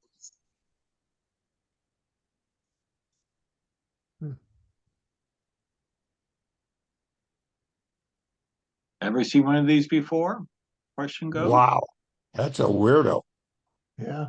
This is a rare machine age Admiral Plascon case radio in wonderful undamaged condition. For an ivory Plascon case to survive 70 plus years and have no cracks, chips, or hairline cracks is almost unbelievable. Absolute killer red dial. I guess, oh, it's just made, I guess, red lettering, maybe is what he means. Original knobs, 4 push buttons, 2 of the push buttons. What does it say? Oh, I don't have this all in here. that knob, that knob on the bottom there, it looks like it came off a Motorola automobile radio. Interesting. Well, the claim is this is all original. That seems to be the claim. Yeah. But How do you tune that thing? Those Slowly four, press with those the 4 knob. buttons. There's a knob on the right-hand side of the radio. You can't see Yeah. it from here. Ah, And the okay. tuning dial is on a drum. Oh, yeah. Gotcha. oh, that's what it is. It's a drum. Ah, yes. Makes sense, Howard. Thank you. And those bullet knobs were used on a lot of radios too. I know. It's like the Oldsmobile Tornado speedometer. Yeah, Yeah. exactly. Exactly Yeah. right. Yeah, I have a little bag full of those knobs. Mhm. Interesting though, this one is not, maybe a little Do I see a crack there? That Yeah. screw, that Oh. screw looks pretty out of place there, doesn't it? It's like, what did you do Yeah. there? What, they didn't use bronze tapered screws on? well, this was Oh, well, look on the other side. yeah. See? Hmm. I mean, I guess in all What- fairness, if this, this looks to be in terrific shape considering Yep. this original, given the level, the quality of the plastic of that era is, and given it's Arizona, that is remarkable. That's obviously we're in climate control. This thing would have probably just a pile of plastic dust if it stayed in someone's garage or something in that area. Right. Neat. $20. Well, you want to be Ever seen one before? No. Can't say that I have. That's probably as rare as hen's teeth. Yeah. I guess if you had a 66 Tornado in your garage, you'd buy it. Yeah. Rather The the dial. Tornado, admittedly. Yeah. 66. Yeah. The first 1 or 2 years, my favorite. They just Well, yeah, 66 and 7 were the only 2 good years, I thought. And then absolutely nailed the design. Still looks exotic even today. Someone mentioned a drum dial speedometer on there, and I remember that distinctly in those Yep. cars. Yeah. Oh, here we go. I actually did a better job of the picture. I forgot I did. Here we go. So the claim is the original knobs. 4 push buttons. 2 of the push buttons have small cracks in them. Aha, I did fess up. But fit securely on their metal push button shafts. Hardly noticeable. Made by Continental Radio and TV for Admiral. Which has been thoroughly checked. The radio is playing fine. Picking up my local AM station clearly. Reproduction package on the case. Oh, see there, he's got 229. We dropped the price to 200 on the thing, so Oh. the show special. A bagging. Yeah, we got a bargain. Yeah. Yeah. It is neat. It was worth taking the photos. John, could you zoom in on the pictures on the lower right? Because I'm curious can. whether or not that screw has just rusted over time, assuming those are original. Oh, I see your point there, because I can't tell because the graining on the photos. Yeah, okay. There isn't a All right. lot of contrast, so it looks as if they would have been painted. It feels like they should have been painted white. You know what I mean? Like, you can get screws Yeah. like on on covers. Yeah, because everything is white on that radio. I agree with you. Yeah, maybe the paint chipped off by itself. Maybe they just didn't want to paint. Mess with the originality. Well, I find his wording on a couple of ads very interesting because he never says here he did anything to fix the radio. He just says, "Oh, it works fine." He has a choice of words here. Chassis has been thoroughly checked out. Right. What's that mean? He looked at And it. the radio is playing fine. Look, it's all there. He gave it Yeah, the yeah, hunt. yeah. He gave it the hunt for smoke check, and there was no Right, smoke. right. Yeah. You're probably right. The capacitors have been professionally reformed. Right. Oh, 15 minutes. at Maybe a medium half volume. hour. It's got the 30-30 warranty, 30 feet or 30 seconds. After that, 30 you're on seconds. your own. 30 seconds, no smoke. It's good to go. Oh, is this another one? Here's another one. Oh my God. This is the one with smoke damage. It's interesting. Aha. To Carl's point, look at the screw heads. Now these, Yeah. They See, are those different. match. they look like they match. I wonder if they were white paint on that. It's just chipped off. No, it looked like the other ones were Phillips, weren't they? No, And they were. No, they're regular screws. How much are you asking for that? It looks like they're flathead, but they're oval head. But if you notice one thing about this one here, you can Yeah. see this guy is using something along the lines of car wax, and he's not getting it all off. If you look around those two, Yeah. those circles where, see where the station call letters are supposed to go, you can Yeah, see there's, remnants of the polish. Yeah. Yeah. yeah, he kind of didn't get it. Oh yeah. See this? Aha. I mean, Duh. it's okay, but No, it's a Yeah, good point they there. have a little buffing wheel that goes on a Dremel tool that would take care of that very Yes. nicely. Oh, but even then, you just a small cloth or even a Toothpick, Q-tip, couple of Q-tips, Yep. and you're into the. Yeah, it's just all about the attention to detail. Yeah, that's to me like when I do my radios, I'm like I go through like it seems like 500 Q-tips to go through all the nooks and crannies, but the results are satisfying. so what's he say about how this one works? Is Well, this- at least this- I don't know if I've got anything on this one. if they were Okay. torques, you might have an argument there. But Looks like as that long one's as they're- 200. Well, Yeah, same price. Although I think I like the white one more, despite its suspect. Yeah. Well, And the wax the doesn't, the Bakelite wax one you can doesn't show probably on the white use. one. Yeah, the I white. don't know, I think the wax is a little sloppy. Yeah. No, I'd be a little nervous about playing the white one. I would play this one though. yeah. I don't think Why? I'd want to have a lot of heat inside that Plascon cabinet. Ah, okay. that's a good point. Oh, well, you can't see it from this angle. There's a boxer fan on the back of it, so it's okay. There you go. So I would buy this one rather than the white one and just go to the drugstore and get a box of Q-tips. Yeah. And That's just true. have at it. Yeah. Cloth and some Q-tips, you spend about, an hour on it. You'd be probably bringing up a level or two just to get the extra poop off. So you think that's earwax on there? Could be. Even a small stiff paintbrush would work Yeah. too. Yeah.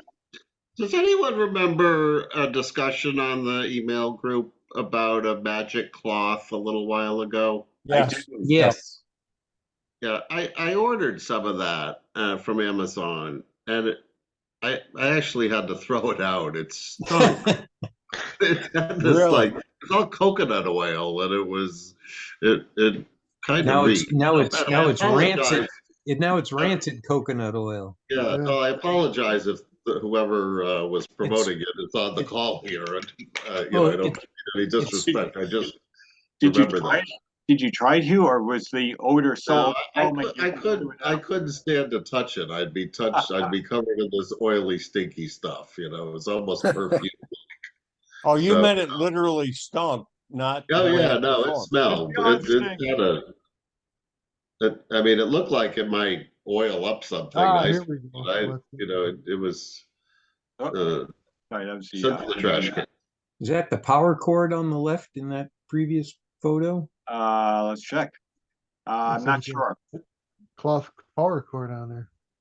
In a very attractive That's the color. repop cloth cord. Yeah. Bungee cord. Yeah, Yeah, it's it looks like bungee a cord or a Go back up to the screws again. on onto- that. all right, let me go back to the prior photo. Hold on. Okay, so there we go. So here's the screws. Yeah, they look to be the same. Oh, yeah, okay. I mean, I'm it's happy now. possible they put black screw heads on there, but it seems like you go through all this trouble. Why not just make them white? White paint on it. Yeah. You know, 'cause- Yeah, especially even overheads with white would be a big improvement. yeah. Those little things. Hard to say. I mean, maybe the paint flecked off. Couldn't get wood screws in that color. There you go. Word Warner. It's actually a nifty little radio. The decals chipped away a little bit, but otherwise a nifty little radio. Section 275. So It's about what it cost when it was new, right? $2.75. yeah, you just moved the decimal point over. One Got thing more of about that yellow. Looks like you got more of that yellow aftermarket cloth cord behind there too. See that? Oh yeah, you're right. I don't know what that was. I don't remember because I just looked right through it. on the very tip of the dial that actually lights up. The little Yep. clear tip on. Oh, is that right? Oh, Yep. that's cool. That's actually pretty nifty. Oh, and that sort of lines with Stuart Warner because I've got a Stuart Warner clock radio that the light is affixed to the dial pointer, so it's a semicircle. So when you dial, it's just following the thing. And I thought it was a pretty nifty little feature. All right.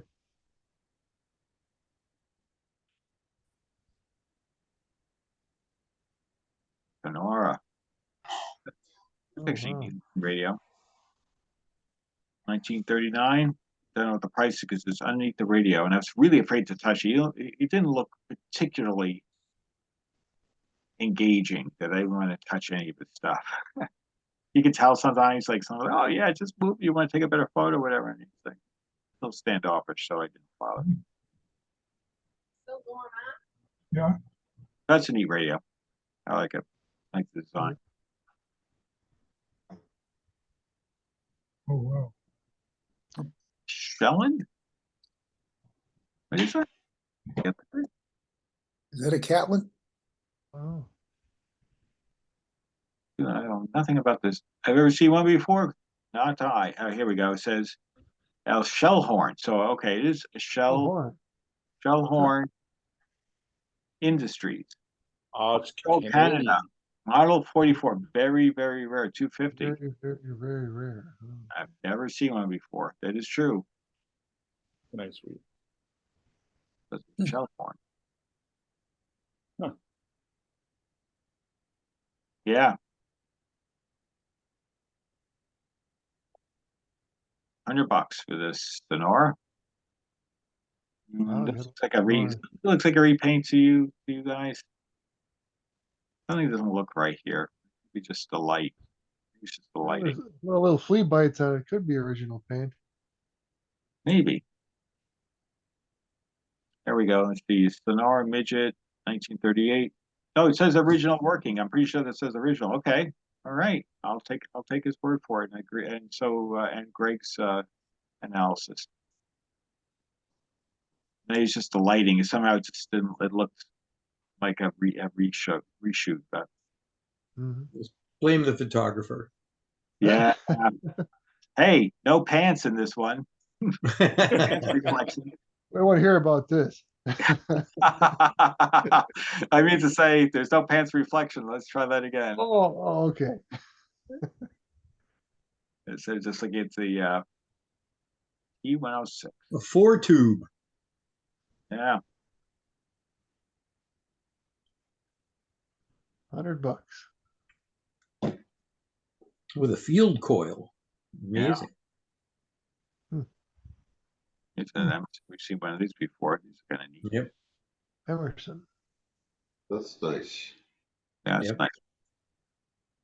Seen them before, but they're not usually that nice. Yeah, this one's pretty nice. I mean, you could see it could use some polishing out. Yeah. Pretty solid shape. Everything looks complete. So As they say in the old car world, that'll buff out. yeah, it's a good, nice 30-footer, 20-footer. You know, At night in the rain. yeah. Oh, wow. That's pretty bizarre. I'd say. See if I can.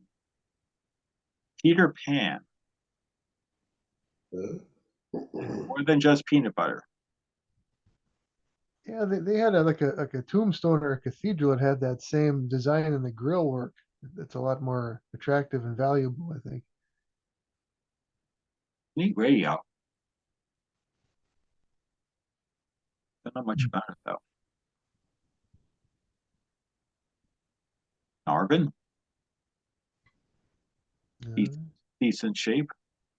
I don't know what the price was on this.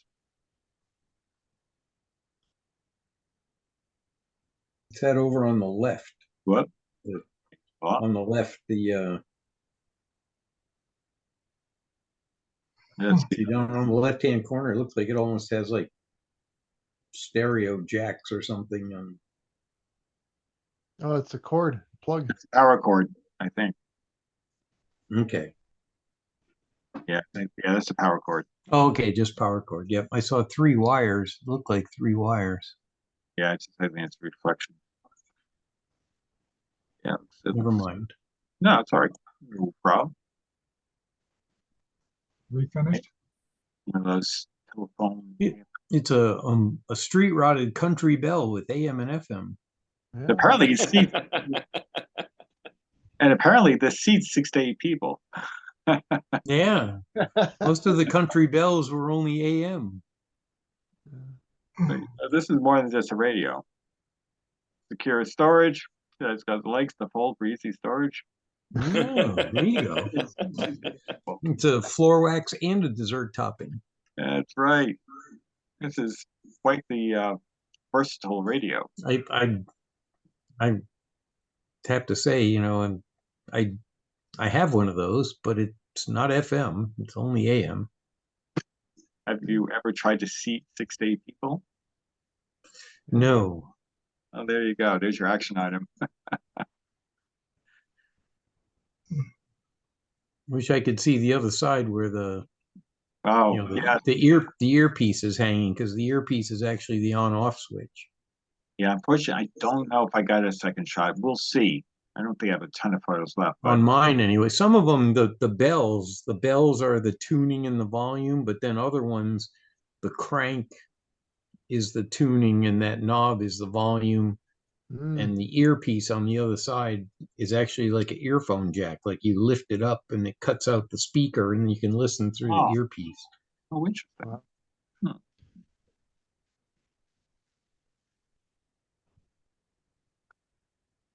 Here's a Lyric? Lyric. Yeah. No. Oh. Lyric?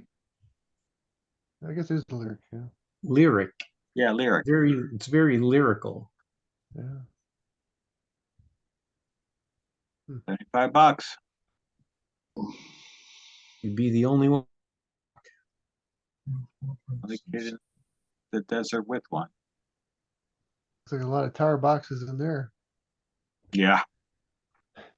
I think this is the inside, if my memory serves. I bet it's a TRF. Got your antenna terminals over there to the right. Yeah. Binding posts.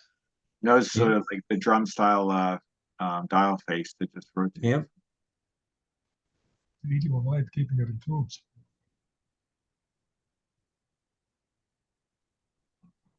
Big Now, this is 1280 rectifier. Mm-hmm.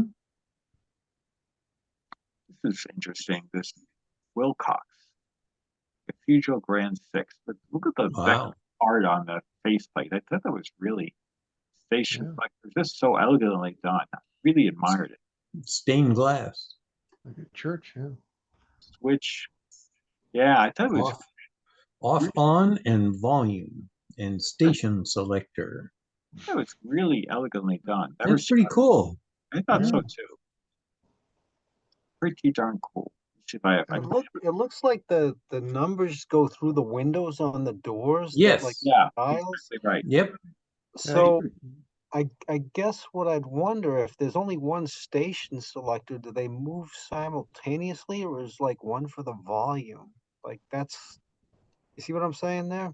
Yeah, could be Yeah, volume. I don't know. The It volume's looks like here. one is for volume and the other is for tuning. Here's volume. And this one is the on-off switch. So there's pretty much Yeah, but what are the designations of the Yeah. numbers? Like one says 30, 40, 50, and the other one is like I think it just might be in meters instead of 300, kilocycles. 350. Yeah. Ah, okay. Oh, so you could read it out. Yeah, okay, meters versus kilocycles. So they move together. They're all tied to the one knob in the middle. yeah, I guess so. John, do you recall, was that like embossed like a brass or something or?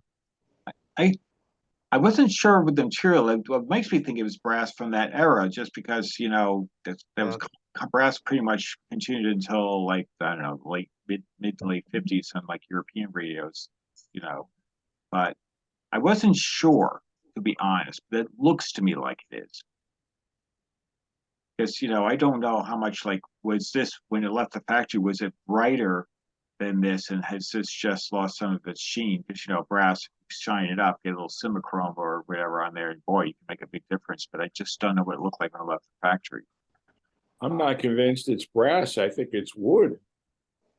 Really? Possible. I Yeah, forgot it I does look forgot like a grain now that you mention it. Oh yeah, I see your point. Like look around here. Pressed, like the Yeah. repwood. You may be right. Because I just don't remember. I don't think I actually checked the material. I think I was so enamored by the unusual design. I failed I to mean, check. you look at it from a distance, it Yeah. does look like it's like tarnished brass, but you get up close to it, you can see the grains and stuff in there. I mean, everything else is wood. So. Everything else is wood. Yeah, I think you're probably both. I think you're right, Bob. I suspect it just. I mean, what's harder to do, stamp that or carve that? I mean, Right. it's like Press it in there. They may have been just pieced together in layers. Yeah. Mm. Nicely done, though. I mean, even the wood is just It's really. it presents very well. Yep. This is one of those old style radios I would not mind having just to enjoy the design. Kind of a And I think that might be the reproducer or something in the bottom there. Yeah, it's like a horn type thing, but Not then bad. but you Kinda can like fold the- it up and cover it up with a speaker. Yeah, grill. it's there's kind of like- like right. where like have you ever seen a freshman masterpiece? They built a reproducer inside the box, Yep. and it's kind of somewhat like they did here. Yeah, and this folds right up. Yeah, because you can see the big W for those who remember the Mad World. Wilcox. Which when you close it So up, it what turns was the model? Said Wilcox something Grand Six. Grand Grand Six. Six. Cathedral Grand 6. I guess Cathedral Grand 6. They made a Cathedral. looking on the web, they made a number of cathedral models. Oh wait, let me see. Cathedral There is Grand- a. Whoops, sorry. Let me go in a little bit closer. Grand 6, I'm assuming, is because it has 6 tubes. Wilcox I'm guessing. Laboratories, Charlotte, Michigan. Huh. Model number. Oh, does it say? Does that say 12? I'm not sure what that says. sure what that says. Could be, yeah. I can read this like 3034, I think. Mhm. The only one I've ever 308, seen. well, it might be an 8. Yes, an 8. Strike that. Can't tell. Or is that one C? Could the model number be 1C? No, I think it's a C6, as in a cathedral 6. Yeah. I like I think you're right. I think it is a C6. Not Corvette. But Right. And the See tops of the tubes are pretty shiny. You can see John's reflection, but you can't see his pants. Can't see his pants though. His pants. Can't He see can them see his pants. pants. my pants have been everywhere in this show, I'll tell you. Pants Like, It's a reflect- nice shirt. We can see the shirt today. My goal was to have pants reflection on every radio, but I failed here because what good was this surface? Poor John. Yeah, that's quite right. Not gonna live that one down. That's funny. That's funny. I'm enjoying it. There we go. It's a little bit better view from the top. Pretty tidy down there. Little spare tube over on the left-hand side. Yes. UX 201. I guess this is a battery set on top of everything else. It says 01A. I don't see a power cord. Not a lot of room for batteries either. No, On the sides there? maybe that's where they put it. Yeah. I'm guessing it has binding posts on the back or something. Yeah, you're Yeah. probably right. I don't think I took a back photo. I don't think so. Here is not sure what this. See if we can- That's either yeah. a 17 or an 18. I see it, you're right, yeah, 18. Yeah, Fancy that. The lampshade is missing. They're almost always they're missing. Yeah. yeah. And what's Sometimes the lampshade's worth more than the radio. And what's the green stuff that the guy behind the radio is drinking? That's what I Wow. want. No, I think that might be the container. Oh, okay, that's the Oh. container. Oh, Yeah. I didn't know what he was drinking. It looked like antifreeze. It's okay. A very part of the poorly chip. made margarita. It's Yeah. a dry heat. Prestone, my favorite flavor. Prestone. That's funny. What year Prestone? Yeah. That's funny. Here we Actually, go. it's got a little Guys, bit it's of been a booze long into it. day. Maybe it's I'm gonna say Xerox. goodnight. Good to see you all. Take care. Carl, great seeing you. Take care, Yeah, Carl. good seeing you guys. Take it easy. Bye. All right, We're Carl. almost wrapped up anyway. So another look at the radiola. Looks pretty clean. Oh, here we go. Let's see. I think I took another shot of this. Or is this a different well? Yeah, this I took it. Oh, I got a closer look inside the. This is just the antenna. You got your long and you got your short. Yeah. Must be multi-band. It does. There Got we a go. crystal set? See. CG, Cathedral G, yeah. Cathedral Grand. Yeah. Cathedral Grand. Thank you. There we go. Should be a CG6 actually, Cathedral Grand 6 tube. Right. But maybe they didn't have a model with a different number of tubes. So They didn't have enough room to stamp that onto that little place. There we go.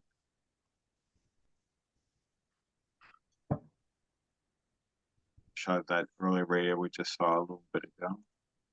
Here we go. They can get close to the Mohawk American Radio. Hmm. AC2. That's what I Ooh, thought was interesting. AC electric. That's what I thought was interesting about it. I've never seen a Mohawk American Radio. So I thought, made by All American Mohawk Corporation, Chicago. A make and model I've never seen. I often wonder how RCA decided who was going to get a license or not. Whoever ponied up the money. And it wasn't only the money. Like Edison had lots and lots of money, but RCA wouldn't give him a license. Hmm. He had to have all his radios made in Canada. Right. RCA.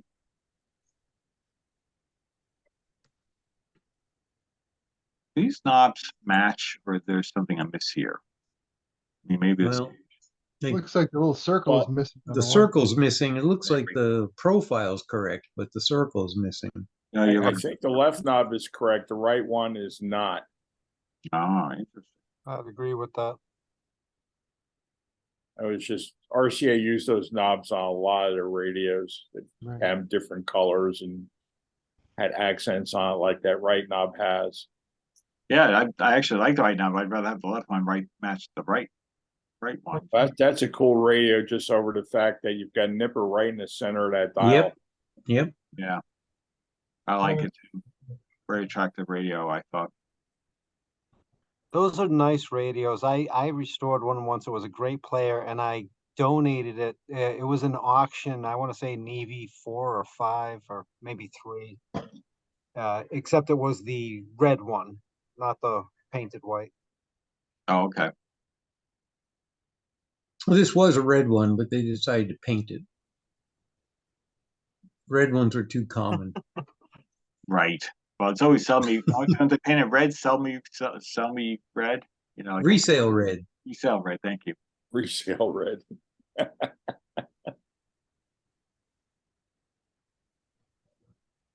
There's RCA. another RCA. Yep. Reasonable shape. It looks complete. Yep.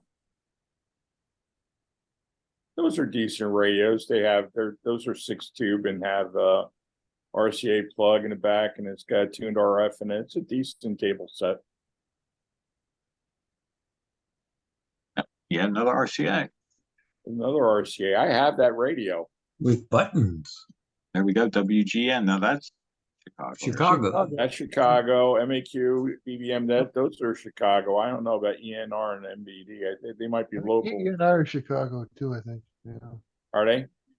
Yeah. Chicago. Yes, they are Chicago. it's actually an attractive looking radio overall. Yeah, it's got the whatever you want to call them, ballisters or whatever they are. Shortwave band. It's got 4 knobs, not 3. Oh, what do we got here? Yes. Well, I was going to broadcast low and broadcast high. Shortwave, got the phono. Phono. I have that radio fully restored. It's a nice radio. I thought it was attractive. I really enjoyed looking at that one. Ah, Crossley. Yes. Wow. Unusual. I thought that was really quite nice. Yeah, that's interesting. I think that's a mid to late 50s Crosley. They started making those after all the color flavor radios and dashboard radios and all those other ones they made for years. Probably the late 50s. Did that come out of a smoker's house? Probably. You're saying that's not gold, that's just nicotine? That's patina. Patina. Remember, more doctors smoke Camels than any other leading cigarette. I thought it was Chesterfield. A little 4-tube silver tone. Yeah. Metal midget. Yeah. It's like a crystal set with an amplifier built in. Yeah. I think I bought one of those once, thinking that in my youth, I was like, I first picked it up because I thought it was a battery charger. Yeah. Had a programmable charging time. Oh, Right. No, it was like what the AC line voltage was, 120, 110. Yeah. Oh, I wish you could see the one that's in behind. I think my dad used to have the one that was in the background. I restored one of those once. That Zenith in the background. That Yep. very recognizable. I grew up He has listening made to millions of those things. Saturday afternoon polk. You know, that doesn't have the gold grill set inset on it, the metal one. I think that's the cloth one. And if that's the case, that's also a 1950 Zenith. That's if it is, it's a G730. See, but it, like I was saying before, it's got the crown, but it doesn't have the words that say it's the royal whatever, blah, blah, Oh, the blah. royalty of radio. Yeah. But look at that logo. That is a seldom seen Zenith logo on a radio. Yep. Yeah. You know, on the leather, stamped on the leather there. Oh, Right. wow. Yeah. You know, I forget the model number of that radio. Nice stitching. Yeah.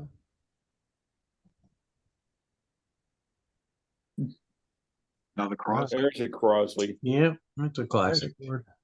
There's a dashboard radio. Yeah. I mean, it's a cool looking radio, but they're a pain in the neck to work on. That thing's got 4 filter caps in it for an AA5 radio, and they're a pain in the neck to get at. Well, they're usually 100 microfarad is one of them. Well, the one of them is 100 mic, yeah. Yeah, Greg, you probably have done a couple of these. You know what I'm talking about, right? Well, I know what you're talking about. Usually those have No, silver no linings. hum. Crosley Fiber, those are cool. I've got the 8-tube version of that radio. Yeah, this is pretty nifty. You know, I just love that reflective dial. If you look over by where it says number 70 on there, see the Kohler's Yep. WLW? Yep. That just shows you how Powell Crosley, he wasn't shy about anything. He wanted you to know where his station was at. Yeah, exactly. yeah, it's a neat radio. Certainly. Yeah, it is.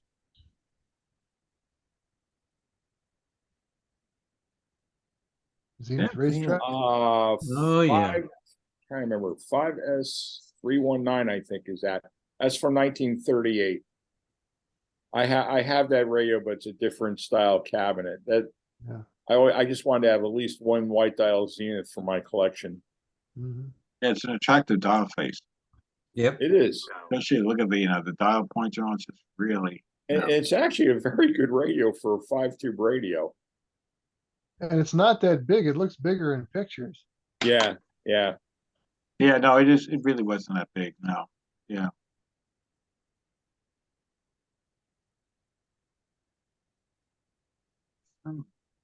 It's Emerson. Nice. Yeah. Hmm. Molded in 2 colors. Yeah. Bullhorn. The classic bullhorn. Yeah, we've all had one of those. Yeah, RCA only made a few of them. They're rare. Yeah. Actually, all those radios that the RCA Victor made for those standalone 45 players, that's Yeah. the nicest one. Yep. Mhm. The bullhorn. Oh Yeah. yeah, I imagine it would be. And It really and was the a chat, good that's the sound. only one of them that they had different variations of the design of the thing, and they had like a front go cloth. They had one that looked like what they called it a waterfall. Yep. But only the bullhorn had a tone control. Right. Yeah. The other ones just had a volume control. It's about a 4-position tone control too. They really got a good sound. Oh, they Mhm. sound that thing's got a huge speaker in it. That thing Yep. sounds great. Yeah. This is last but not least. Of This- course, this is- you had to have one of those. Well, it was on the auction table. This is a Telefunken operette from, I'd say, 55, 56. It's a US radio. Get the full FM spectrum here. This was going to the auction table. I looked at it good and hard. You can see the trim piece for the Magic Eye tube was popping off.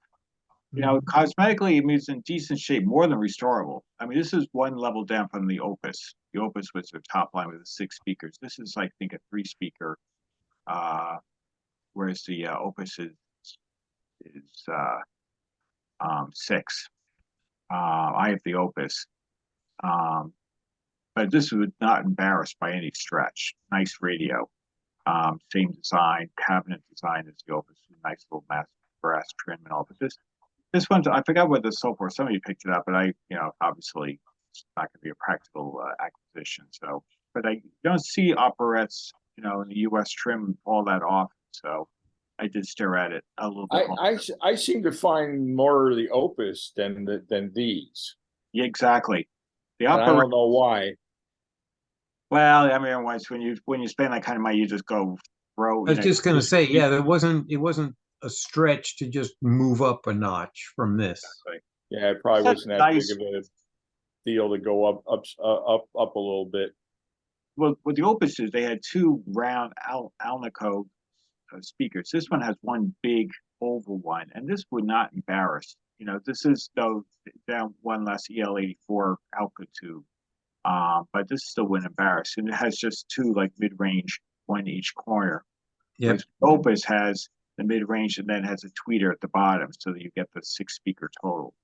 But honestly, I always thought that if it came down to it, if I found it, I was saying to myself before I bought the Opus, if I found an operette in that kind of in the same shape as mine, I would have bought the operette. I would have been absolutely happy with it.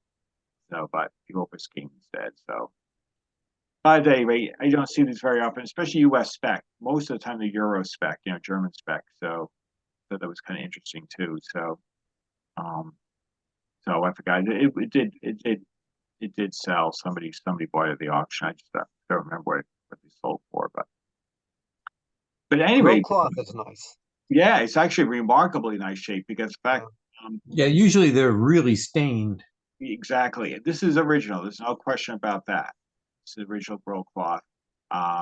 This could be fixed somehow. Someone was obviously replacing the Magic Eye tube and popped out the clip probably holding this in, but that should be repairable stuff. One of those small rubber mallets that you put the hubcaps on with, and you put that right back where it belongs. There you go. This one was owned by Nosmo King. Yes, exactly. Part of the King family. There's Nosmo and there's Nopar, and there you go. But I can say this: everything looks complete on this. The trim is all there. All this is nice brass trim. So get out your Simichrome there, boys. There'll be lots of polishing to brighten up. Did you happen to catch what it went for, John? I seem to remember somebody. I think I sold like $50-$75, which I thought was wow, a pretty fair deal.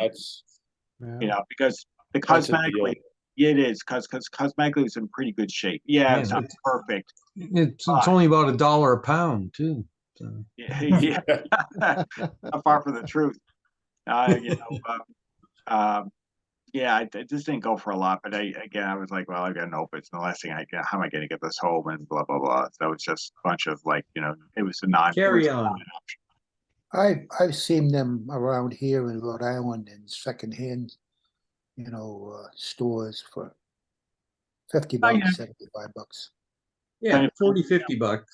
That's usually what I would look at those for. But hey, you know what? 3 speakers is not going to embarrass, and you know what?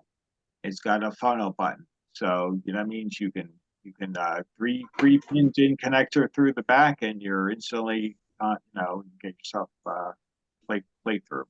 And it says phono, not PU, huh? Yeah, what they did is they switched over to pickup later in time, and I forgot when they transitioned over, because it was at least to the mid 50s or so. They said phono, and then they finally switched over to PU probably. Well, PU it took less etching and look at that. It's like volume control. Why didn't they just put volume? It's like they didn't even know how to spell. They couldn't even spell control correctly. They stuck an extra E on the end of it. How were they as a performer? Control. Oh, these Control A. It's the Spanish version. That's really interesting. That the wonder what happened there. That's weird. I'll have to go look for a picture of one and actually look at that. It could be like one of those really, really, really expensive, misstamped pennies, But you gotta understand, this radio was made long before they came out with Hooked on Phonics. Yeah. It's just one of them things. But Germans, I can- masters of precision. It feels like such an obvious. You can see those Germans over there saying, "Oh, those silly Americans, they've got a different word for everything over there." You know, He even showed I was that. trying to see if there was any missing paint, like controller or something, but then nope, it's control with an E, thoughtlessly stuck on the end. yeah, I can't see any, you know. It's rare. Control A. Control A. Yeah, that's an embarrassment. No, that could be. See, John, that was a that really rare increases one. the value. Yeah, you should have picked that one up. The Yeah, misstamp. I That's looked probably at worth $1,000. It's the only one that has an extra E on the end. It's a, it's, You know, it could have been, maybe this was a French import and it just happened to Yeah. sneak its way Look down at there. It's actually French, yeah. I Yeah, and if, Googled well, it. if you Yeah, look you up at first A, and the then control came A. down here.